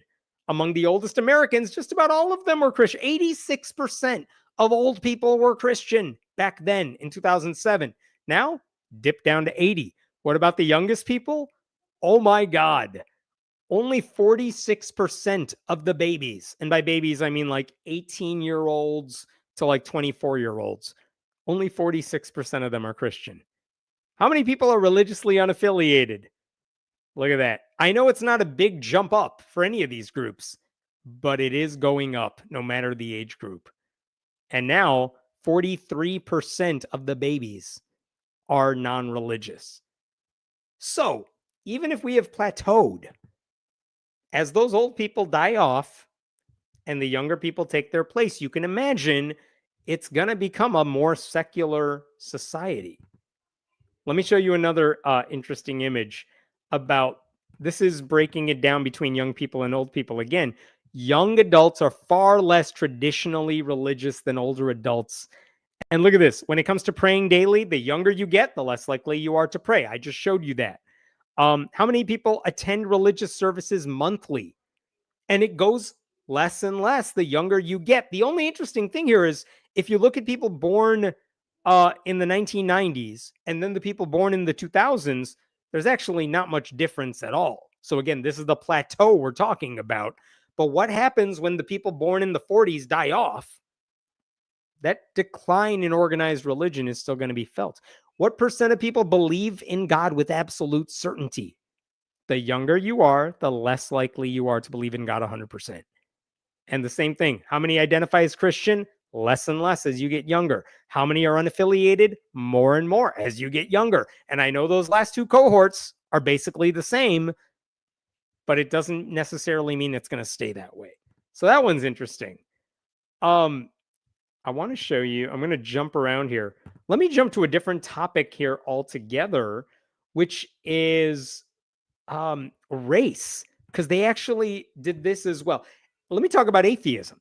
Atheism specifically, not just the religiously unaffiliated, but atheism has typically, historically been a white guy thing, right? While various groups have pushed to make atheist events more inclusive and acceptance of atheism more inclusive, that's kind of always felt like an uphill climb.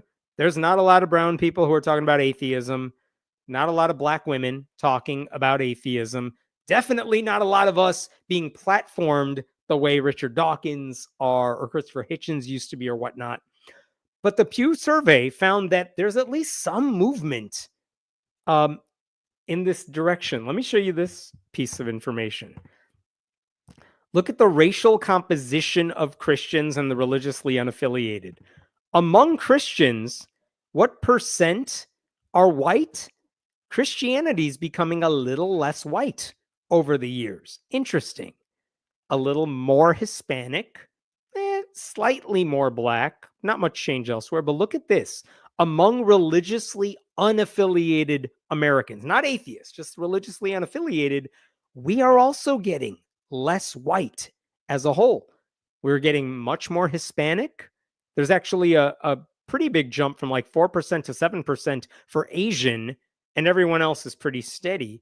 But that means as a whole, non-religious Americans are becoming less white.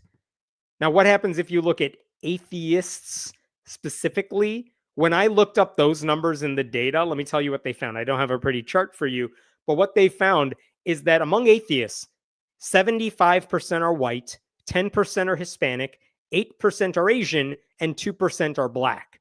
We are still pretty damn white as a community of atheists, but even that is less so than it used to be.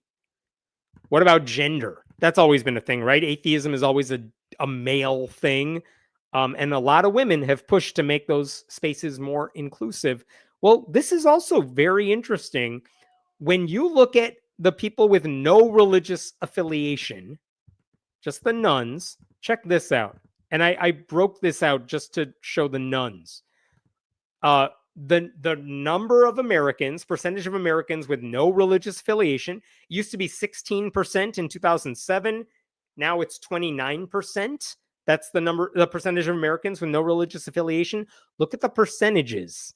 It used to be that 20% of Americans were men with no religious affiliation. This is right over here.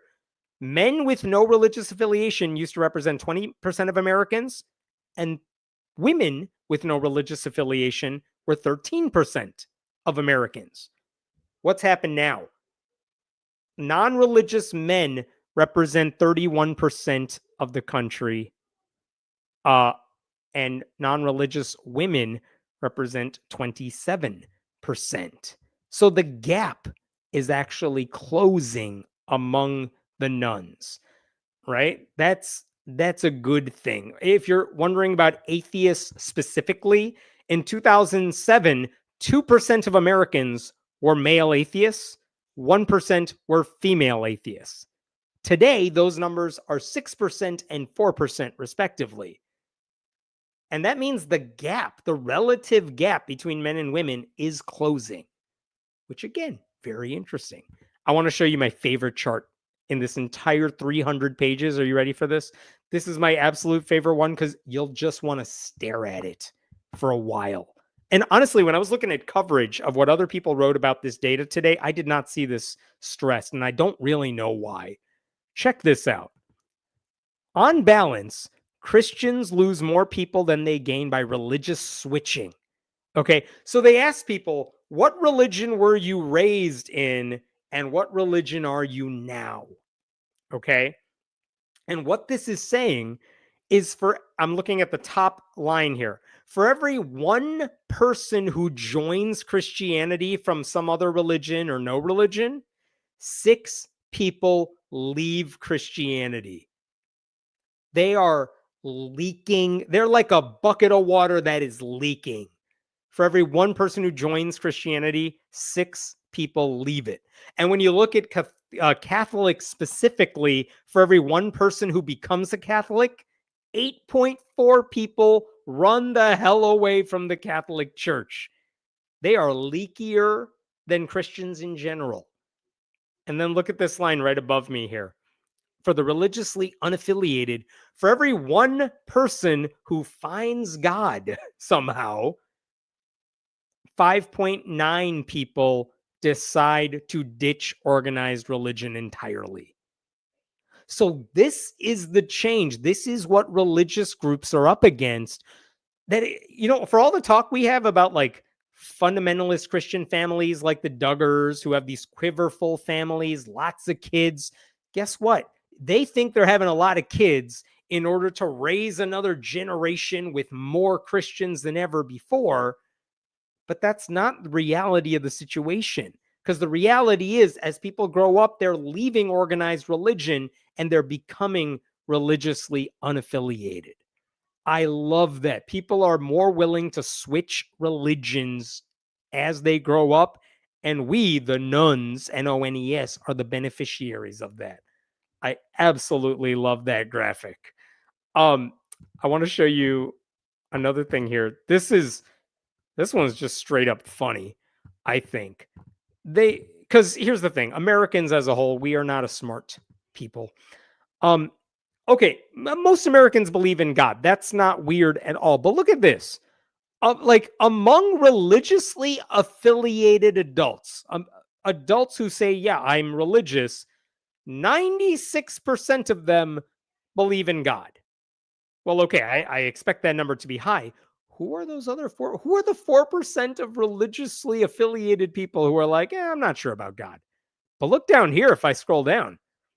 Among atheists, 7% of atheists say they believe in God. Absolutely or fairly certain that God exists. 7% of atheists say they are absolutely sure God exists or fairly sure God exists. Who are you people? If you told me among religiously unaffiliated people, look at that number, 54% think, all right, I don't have an organized religious label, but I think there's something out there. I believe there's a God out there. I just don't have a name for it. I get that those people are wishy-washy and 54% of them believe in some higher power.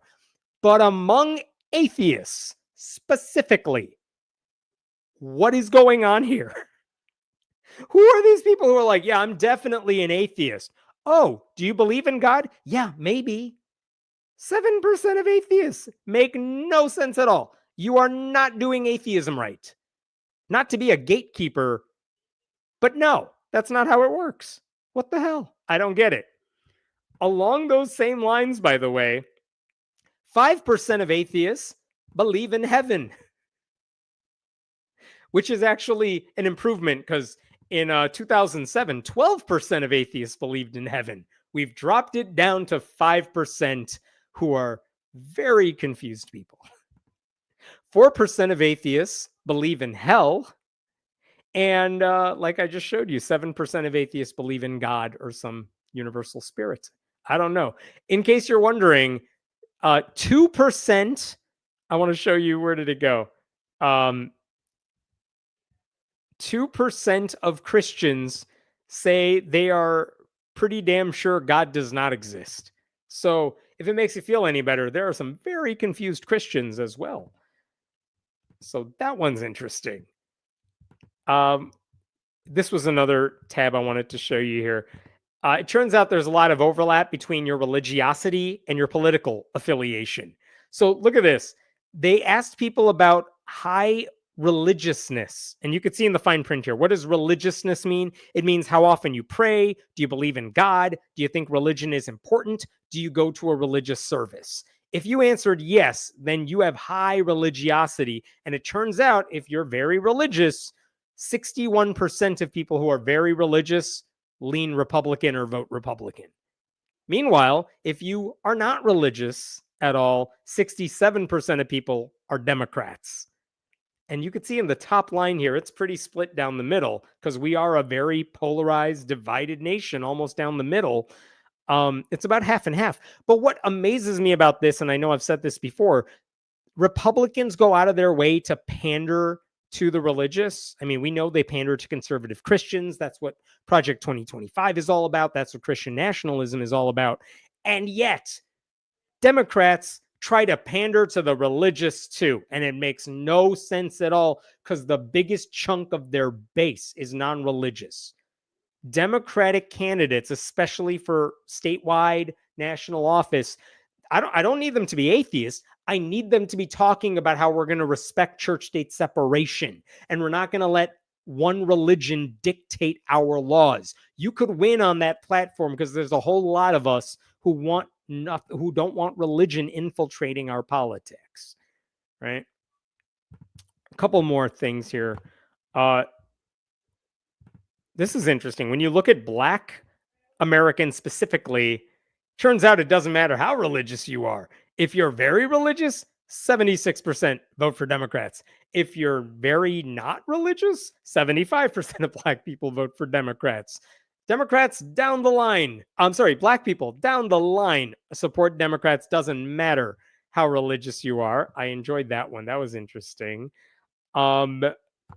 If you're curious about the partisan affiliation, I know this one's hard to read, but this is who's Republican and who's Democrat. And if I scroll down here to atheist, right above my little frame here, there we go. 82% of atheists vote for Democrats, support Democrats. Only 15% are Republican.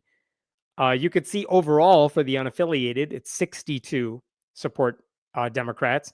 But among atheists, 82%.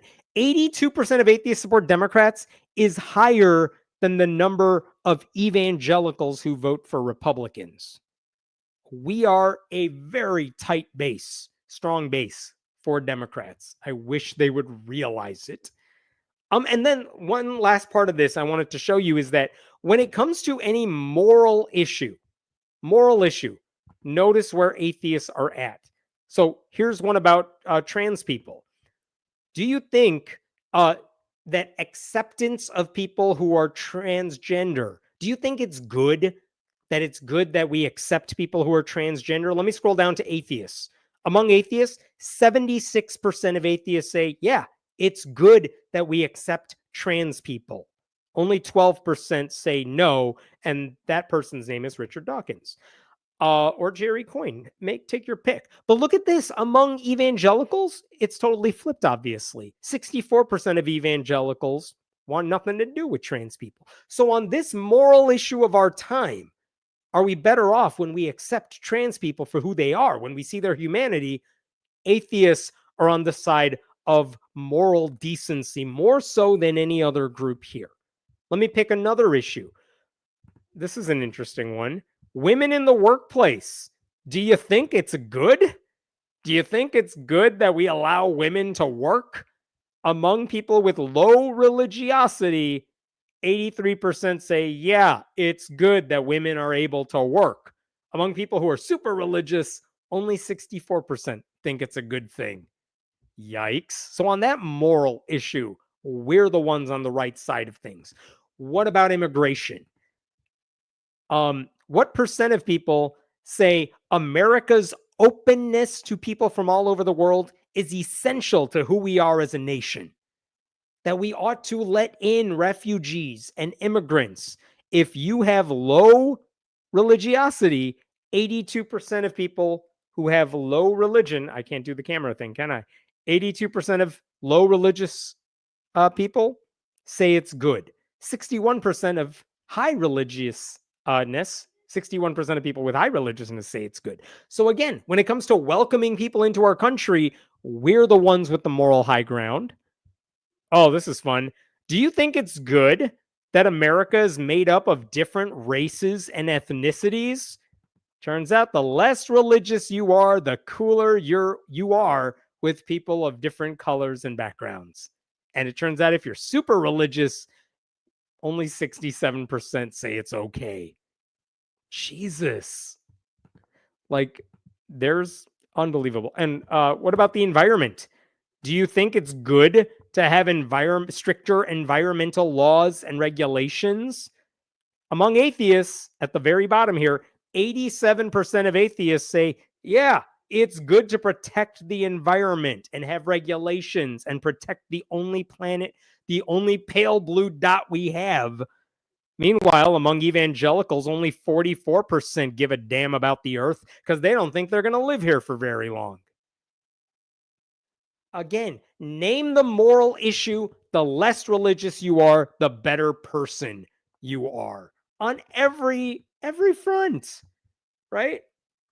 Phil Zuckerman, the sociologist, wrote this years ago, but I still quote it constantly. When it comes to the most pressing moral issues of the day, hardcore secularists exhibit much more empathy, compassion, and care for the well-being of others than the most ardently God-worshipping. And it turns out, even today, that has not changed one bit. And I do wonder if at the end of this Trump Christian nationalist regime, I wonder how many more people are going to want nothing to do with Christianity because it's so intertwined with Trumpism and the MAGA cult and all that. I mean, maybe that'll happen. I hope the next time they do this religious landscape study, we find that decline just keeps going. Maybe it's at a temporary pause for now, but I hope it continues into the future. So you should check that out. It's at Pew Research, pewresearch.com. I believe is the website. Let me double check that. But you should read, pewresearch.org, I should say.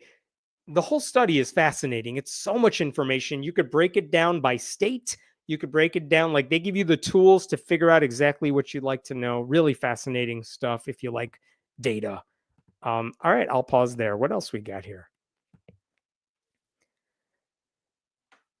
Church will be vigilante watching for the opportunity to create chaos and squeeze resources so people will come running back for safety. I mean, this is the thing that churches do so well, right? They create the problems and then they present themselves as the solution, right? Everything is a sin, but if you need help protecting yourself against sin, guess what? We have the answers for you in church. And if they just scare you constantly, I mean, that's what Fox News does, right? It's just constant fear and injecting you that you should be scared. There are brown people next door. There's a caravan coming. And if you watch them and vote for Republicans, they'll protect you, even though they don't do anything of the sort. So, I mean, yes, this is what churches constantly do. They scare you, and then they tell you to come back to them for safety, even though the stuff they tell you should scare you are usually things they're making up. But do people become religious as they get old? Not me. I'm a 70-plus-year-old atheist, but I'm also moving left politically. Trump and Elon are turning me into a socialist. Isn't this the old canard we used to hear, like, as you get older, you'll become more conservative? And I feel like everyone I know has only gotten more radicalized over time, because people my age, if you're 40-ish, around that age, you grew up where the Republicans who ran the country, not even Reagan, but like George W. Bush and beyond, it's like the Republican Party has always been a source of evil. They've never done the good things in the country. So, I mean, I can imagine as you grow older and you watch what that party's becoming, sensible people are running the hell away. I have hope that the next generation will make things better. So good on you for going socialist. Maybe the poll doesn't distinguish between atheists and agnostics. Maybe that comment came up earlier on. They did distinguish between atheists and agnostics in the specific data, but a lot of times it's just easier to lump non-religious, religiously unaffiliated Americans into one category. But they do break it down for atheists and agnostics too. This is very interesting. So black people vote more for Democrats, whether Christian or not. I mean, yeah, in fact, the black church is often a hub for Democratic voters, like souls to the polls. They make it very clear in a lot of black churches that the way to live out your values is through voting. And so I get why Democratic candidates would want the support of the black church. But when they're trying to get votes from the nation at large, they got to realize that a huge chunk of their base is also non-religious. And I've heard, it's amazing that even though black Americans represent a smaller percentage of the voting base for Democrats, a reliable one, but a smaller one, they do nothing to reach out to non-religious Americans as a whole.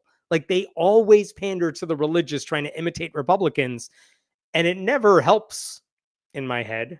I don't need them to be anti-religious. I just need them to acknowledge, hey, there's a lot of us who just don't want religion in the government. And if you say you're going to protect that and you support church-state separation, that actually is a winning message in a lot of places.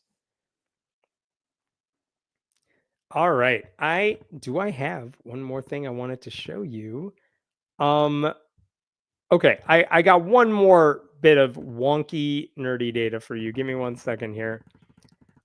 This actually came out a couple of weeks ago, but I haven't had a chance to talk about it. And this is separate from the survey I was just telling you about a second ago. So it turns out the Pew Research Center also did another survey more recently where they were curious about religious nationalism.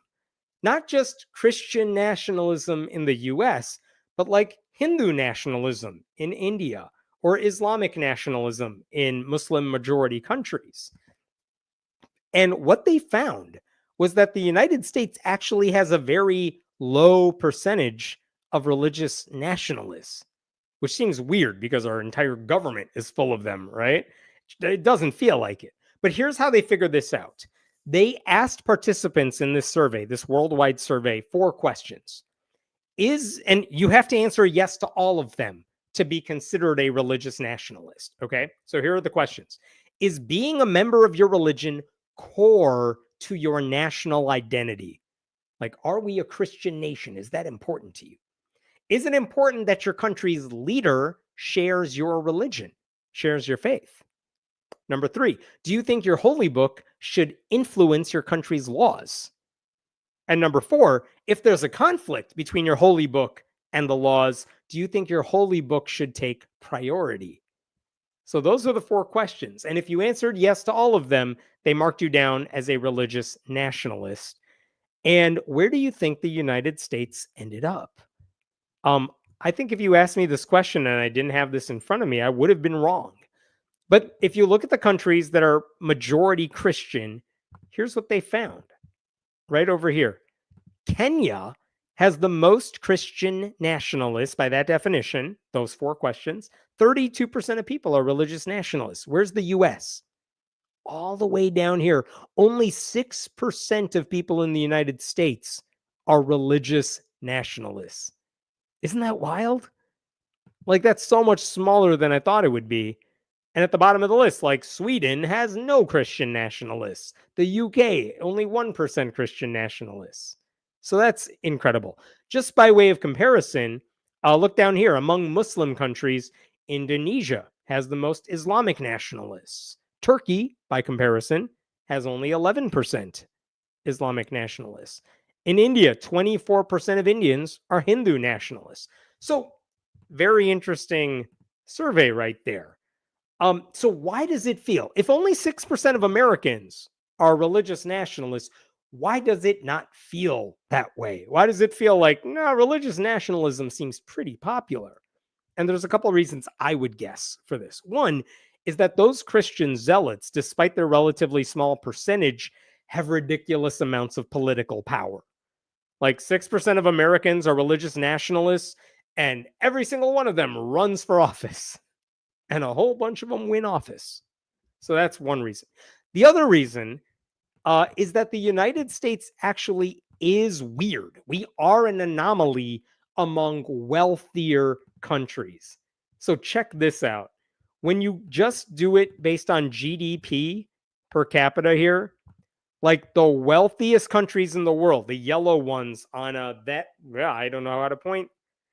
The yellow ones on that side are the wealthier countries, but the United States is the most religious of the bunch, right? So we believe the Bible has a great deal or fair amount of influence on our country's laws. Doesn't mean you agree with it, just that you acknowledge religion plays a big part in our politics. Among wealthier yellow nations, religion plays a bigger role in our country. We are weird in that sense.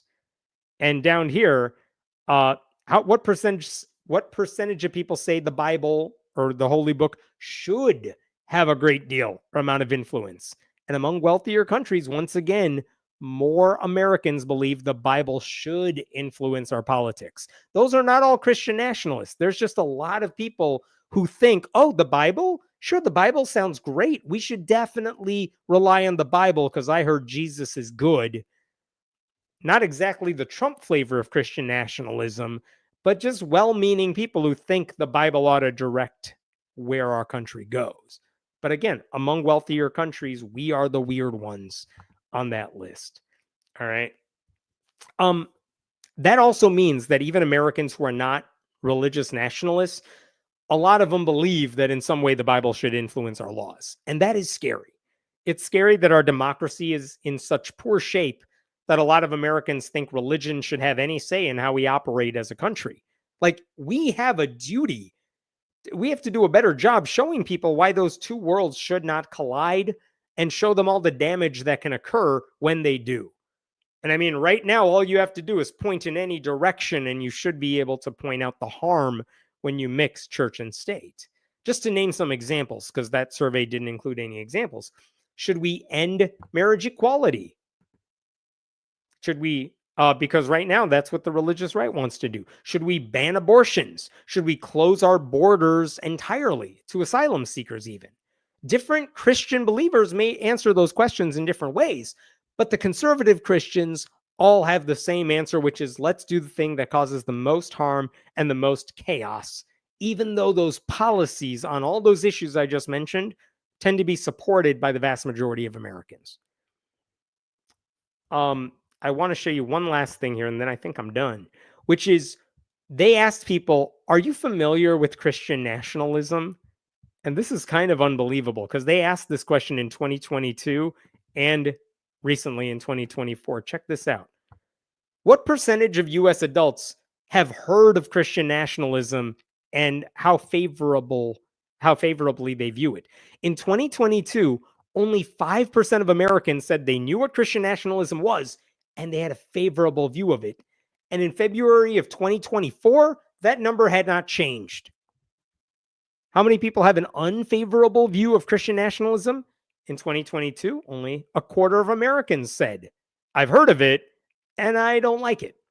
And that number's only bumped to 25%. That is our fault.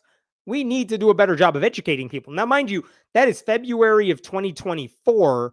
That's really before the election kicked into high gear. So maybe a lot of people were not familiar with the ways the Trump administration was hijacking Christianity, and they're certainly seeing the impact of it now. So I wonder if they did this survey again, a year from now, after people have had a year of Donald Trump, if this would be any different. But what this tells me is we have not done a good enough job of showing people the harm that happens when you allow conservative Christians to dictate laws based on their views of the Bible. We have to do a better job of that across the board, no matter who we are. All right. Especially when in Congress, 98% of Republicans are Christian. Project 2025 is all about taking a conservative Christian view of the nation. So I think those results are actually scarier than these polls would suggest, because the Republican-controlled government is dead set on aligning our country with their view of Christianity. And there are so many Americans who are like, oh, you're doing something Christian? That sounds great.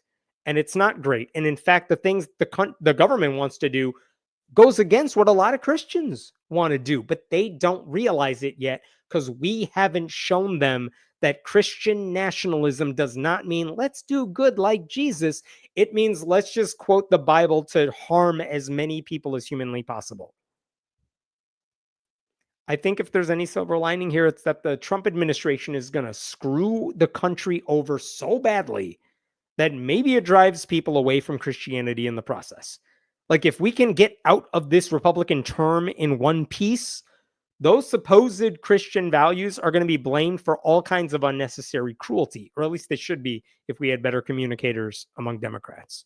Like I think the United States is a shining example of how everything can go wrong if you allow religious nationalists to take over what's supposed to be a secular country. And now it's our job to let people know that is what's happening. Okay, gonna stop there. What other questions we got here?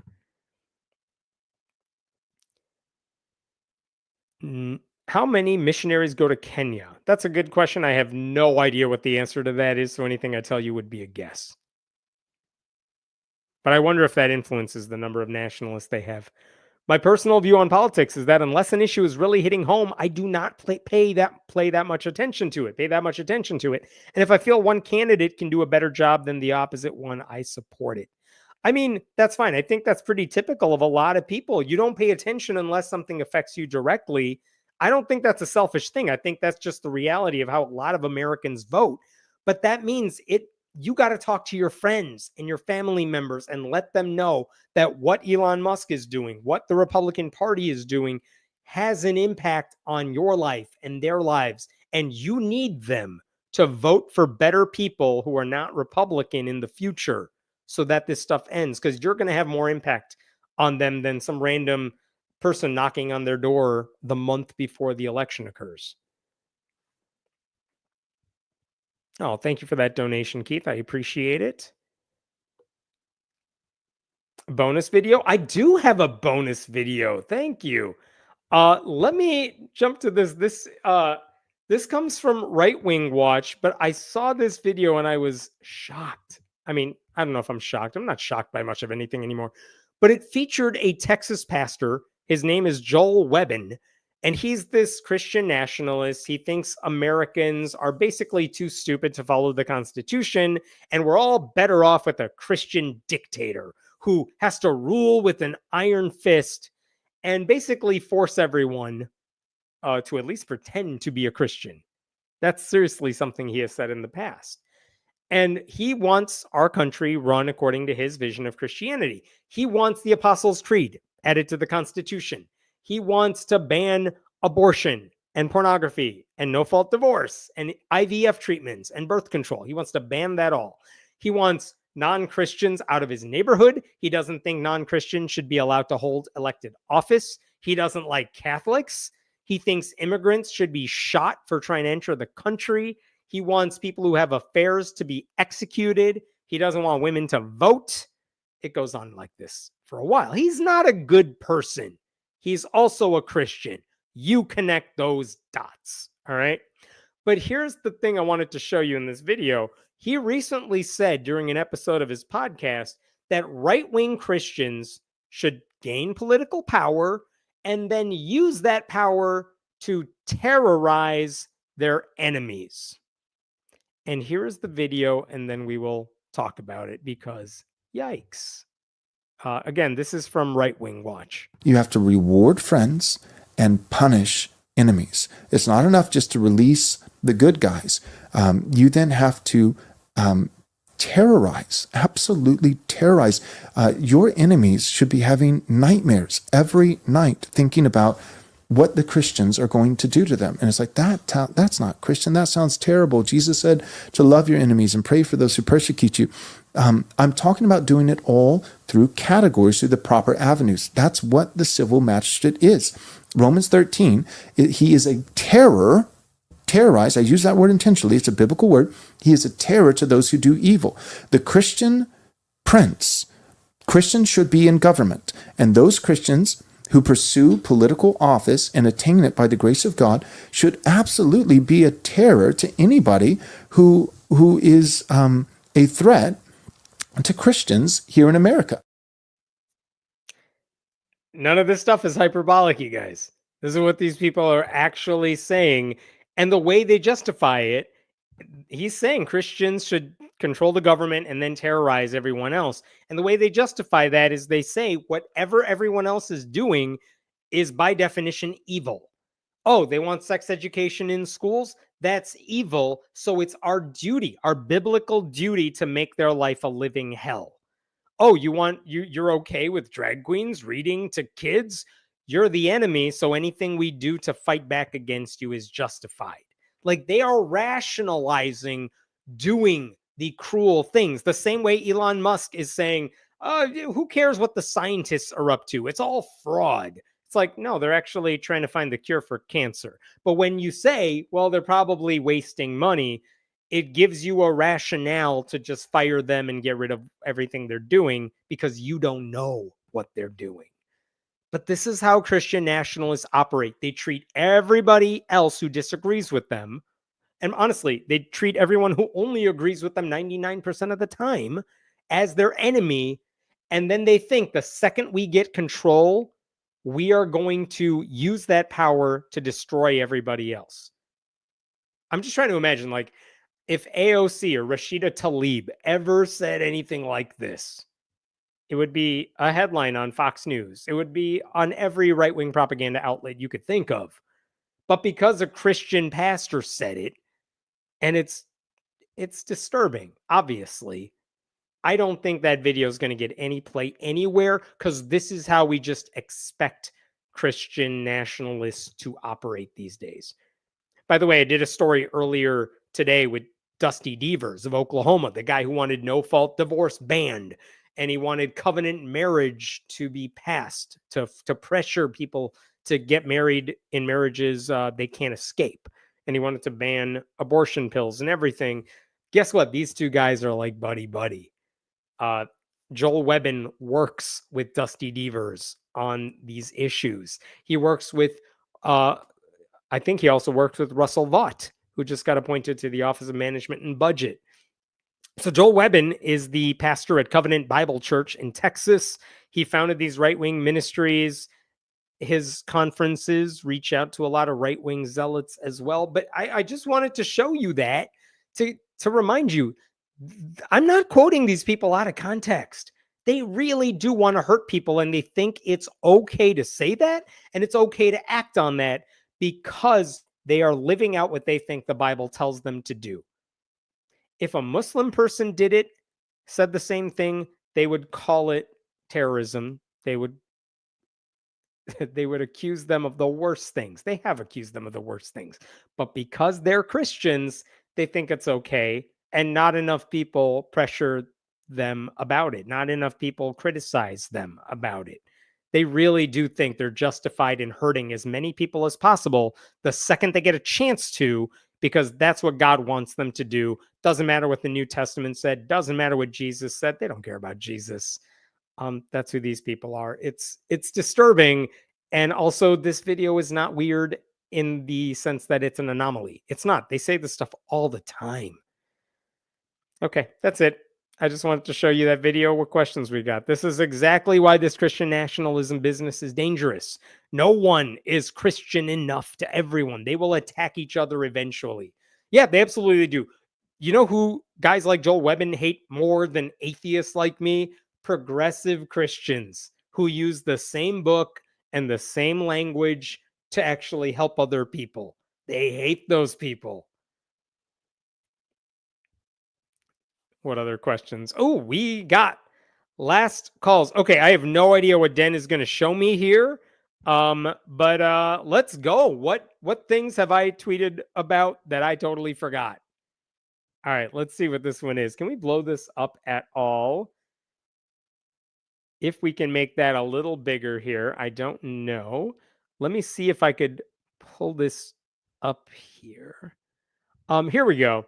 So I posted a story about how Alabama Republicans are trying to propose a constitutional amendment to pressure school districts to say Christian prayers every morning. And the punishment, if school districts don't play along, is that they could lose a quarter of their state funding. Well, it turns out this is something that was posted. This is part of a trend of white Christian nationalists attacking schools.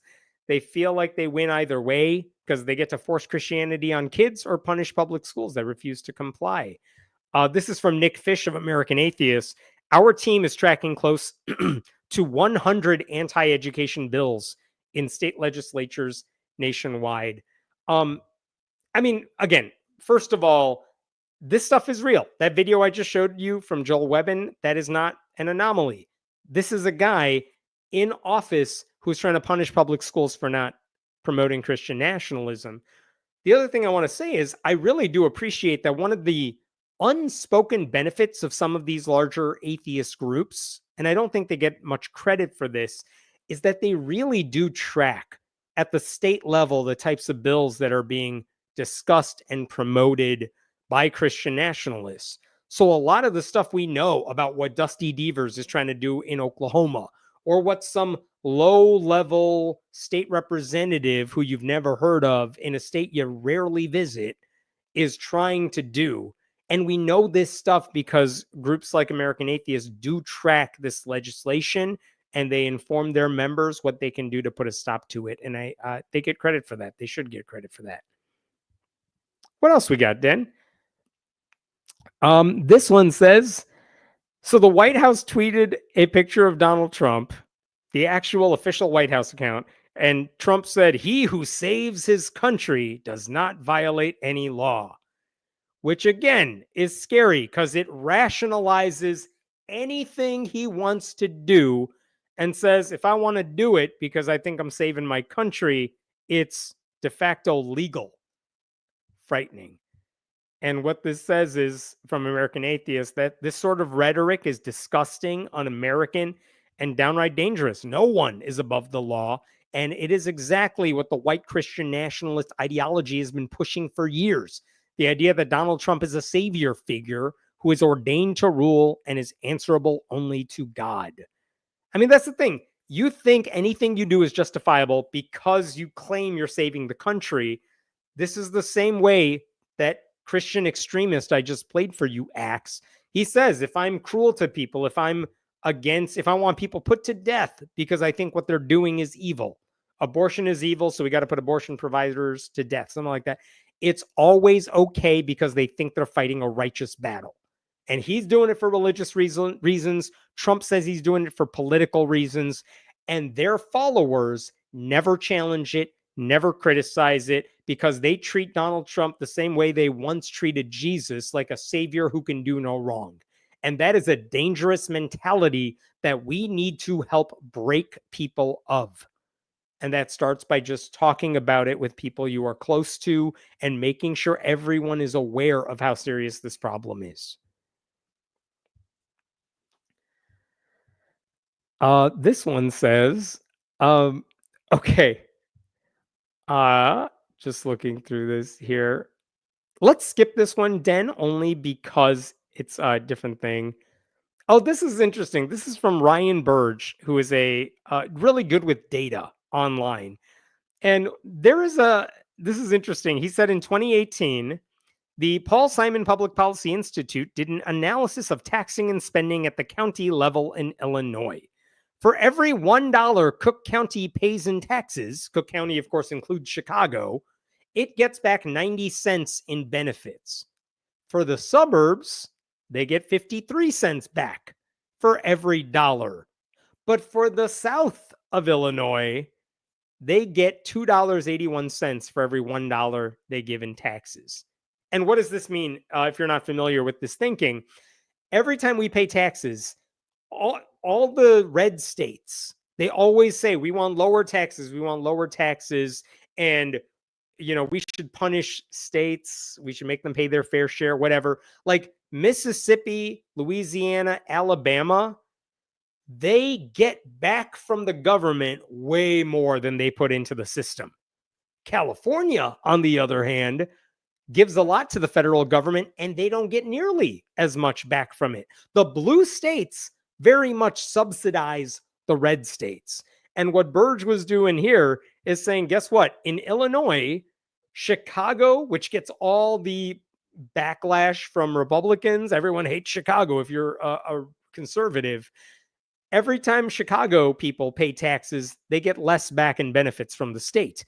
But if you're from the orange part of this map, the very southern tip of Illinois, you get nearly $3 back for every $1 you put into the system. And the amazing thing about this is, guess which part of Illinois is the reddest part of Illinois? The part that wants to secede from the rest of the state, the part that elects only Republicans all the time for everything. Of course, it's the moochers.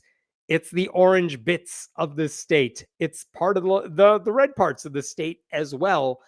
At the bottom here, they get way more from the system than they put into it, and yet they keep electing people who demand no one pays any taxes without ever acknowledging that they're the ones leeching off of everybody else. Unbelievable. What else we got, Den? This is just funny. So Right Wing Watch posted this video of Paula White, who is the director of the new White House Faith Office. And it was just a commercial from one of her videos, I think, where she was preaching. And she had this commercial where she's like, I'm challenging you to give me money. You can give me a sacrificial offering of $133, $52, $414. Those correspond to verses in the Bible or something. But it is amazing to me that she's literally still grifting, even though she's about as powerful a religious leader as you could get right now. She runs the White House Faith Office. I guess I'm surprised she's grifting in cash instead of launching her own meme coin. I feel like that's a thing televangelists would do these days. But it is amazing. Like, it's weird that Donald Trump will try to sell coins, sell images of himself, sell gold, whatever stupid things he's selling. But so does everyone around him. Trump surrounds himself with other grifters who use their prominence to make cash for themselves. And Paula White is now using her White House connections to make money by herself as well. She's calling it a sacrificial offering. I mean, it's straight up grift. It's just taking money from old people who are dumb enough to fall for it. Amazing. By the way, I posted something else today, Dan. I don't know if you have this, but it was a video from another pastor. Yeah, this guy right here. I don't know if the video is going to work. We could try it. Does it work? I do not permit a woman to teach or to assume authority over a man. She must be quiet, for Adam was formed first, then Eve. What say you? So a lot of this is, there are men in ministry that don't like women in ministry.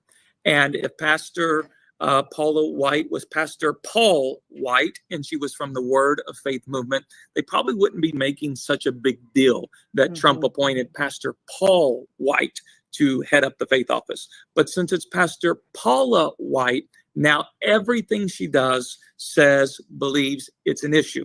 And unfortunately, you know, I don't think that's the position that they should take. I disagree with it. I think Paul would disagree with it. You have women apostles, women pastors, women preachers, women teachers, women prophetesses, women evangelists then, and you have them today.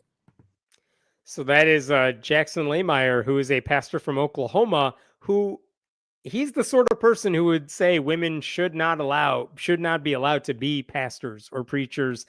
But when it's Paula White and she's working for Donald Trump, suddenly it's like, no, the Bible's cool with it.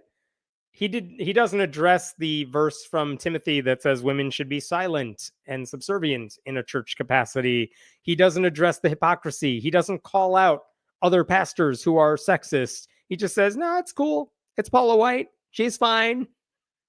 Like, all of these people want their access to power. They'll say whatever they need to say to keep it. Paula White's cool with it. She doesn't care what Trump does in her in the name of her faith, because she'll go along with it. It gets her access. What else we got, Den?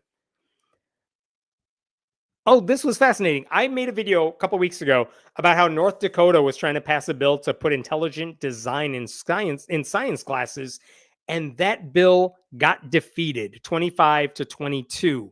Again, it should not be that close, but it's North Dakota, and it's a fairly red state. But even in that red state, a lot of people are like, we are not going to launch something that's going to get us sued. We are trying to preserve our science classes. We don't want to make our kids dumber. And I mean, I guess, yay, they defeated the intelligent design bill. That's good news. It is scary that if two people flipped their votes, that would be a totally different story, though. So, yeah, scary, but yay, I guess. What else is there? This one's just funny. I think this was Fox News. They were saying Senator Tina Smith from Minnesota, she was blasting Elon Musk for some of the stuff he was doing. And when they made a segment about it, the woman they showed on the left side of your screen there, that's Tammy Baldwin, I believe from Wisconsin. And Tina Smith says, that's Tammy Baldwin, not me. You can keep track of all the hundreds of white guys, but it's the 28 women in the Senate that trips you up, Fox News. Very funny, very interesting, very on point. They can't tell the women apart.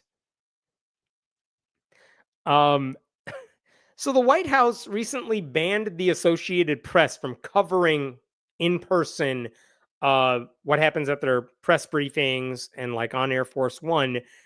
And then of all these White House correspondents, the other news organizations, they said nothing publicly about it. And by the way, why did the White House kick out the Associated Press? Well, because the Associated Press is not propaganda. And the Associated Press said, we're not going to call it the friggin' Gulf of America. It's the Gulf of Mexico. And so the White House saw an opening and they said, fine, you can't cover us anymore, not in person. And then the rest of the White House correspondents didn't say anything publicly. Maybe they tried behind the scenes, which is a dumb way to do it. They didn't complain about it. And what did the White House do now? They said, well, we're going to handpick all the reporters who cover us up close and personal. So they're making it a whole propaganda thing. And Parker Malloy, who does a great job of covering the media, says genuinely kind of funny that after White House reporters spent years complaining that Biden wasn't accessible enough and saying how much more access they have with Trump, that they're now getting the door slammed in their faces, to be honest. And that is funny, but it is also really frightening because while reporters can cover the Trump administration, you don't have to be there in person to do it. It means that if something important happens, like on Air Force One in another country, you want people there who can document it for the sake of posterity, for history, who are not just propagandists trying to get a headline or clicks out of it. And the White House is essentially saying, yeah, we don't want those people here. We're going to kick you out. We're going to bring in Breitbart and whatever right-wing MAGA cultist is going to say nice things about us. And that means there could be chunks of this presidency where we actually do not know what is happening because there are no reliable reporters near the president to cover that stuff. And that is a very scary thought. So much for free speech, right? This one was amusing too, scary. So I've covered this guy before. This is Representative Josh Shriver of Michigan. And he just proposed a bill in Michigan to overturn same-sex marriage. Or at least I think his resolution was, hey, Supreme Court, you should overturn Obergefell so that marriage equality is not nationalized and return it to the states so that the states that want to end marriage equality can do it. because I hate gay people, he says, he implies. So he had a press conference where he was talking about his bill.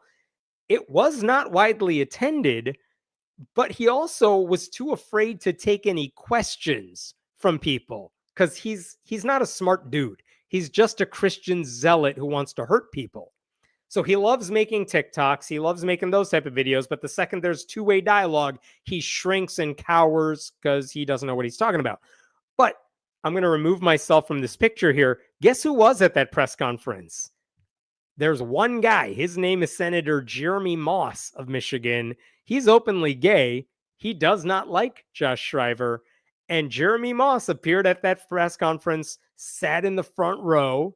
And then when Josh Shriver walked away because he's a coward who doesn't want to ask questions, Jeremy Moss took the podium and decided to answer questions for everybody and just use the attention they were already giving this dude to talk about the importance of marriage equality. I got to say, as a Democrat, that's a great way to turn the tables on these attention-seeking bigots. And I love that. I don't think this bill is going to go anywhere regardless. I don't think there are a lot of Republicans in Michigan, which could be a swing state if you're going at the state level or beyond. There's not a lot of Republicans eager to lead the way to overturn marriage equality. This idiot wants to do it. And even then, you have Democrats who are like, oh, no, you are not getting the spotlight for this. I'm going to make your life a living hell if you're going to do this, by at least taking attention from you and explaining to people why you're so completely wrong. And I love that. We talked about this video. Was that it? I do not permit. I think that might be. Oh, was there one more here? Oh, this one's just sad. Great headline from The Onion. Democratic leaders stand real still in hopes no one notices them. It's so frustrating that the most prominent leaders in the Democratic Party, Chuck Schumer in the Senate, Hakeem Jeffries in the House, are two of the worst Democratic communicators ever, where they really don't know how to rally the troops. They don't know how to get progressives active and excited. I mean, I mentioned them earlier, but the people who are actually doing that, Alexandria Ocasio-Cortez, Max Frost, Jamie Raskin, the people who are really getting people going, Jasmine Crockett, I love when they're on TV because they know how to speak to different types of people, the type of people who are actually active and going to town halls and really speaking out against Republicans and also running for office at local levels. And it is kind of amazing that those people don't actually have a lot of institutional power. Raskin does. The other ones really don't. But the two people in charge of the House and Senate as Democrats, the people who should be on the front lines of calling out the bad things that Republicans are doing, are basically nowhere to be found. And even when they're doing interviews, they're pointless. I mean, Rachel Maddow interviewed Hakeem Jeffries this week, asking basically, what the hell are you going to do to draw attention to the cruelty of the Trump administration and Elon Musk? And his answer was nothing. I don't remember what he said because it wasn't memorable. And even when she prodded him, like, I don't think that's what people want you to be doing right now. They want you to be doing more.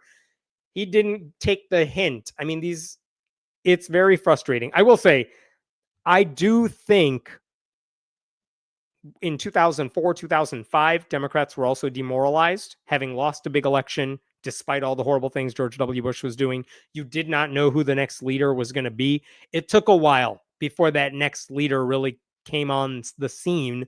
Like, most people didn't know Barack Obama until 2006. And here we are in that interim period where we don't know where the Democratic Party is going, who's going to lead them into the future, who's really going to take that torch and run with it. But I'm telling you, it's not those guys. Like, God, we need to do so much better than them. And this, of course, from AOC, it may not be cool or hip in some circles, but we legitimately do need a massive amount of people to run for office. Flood the school boards, councils, county seats, state legislatures, Congress.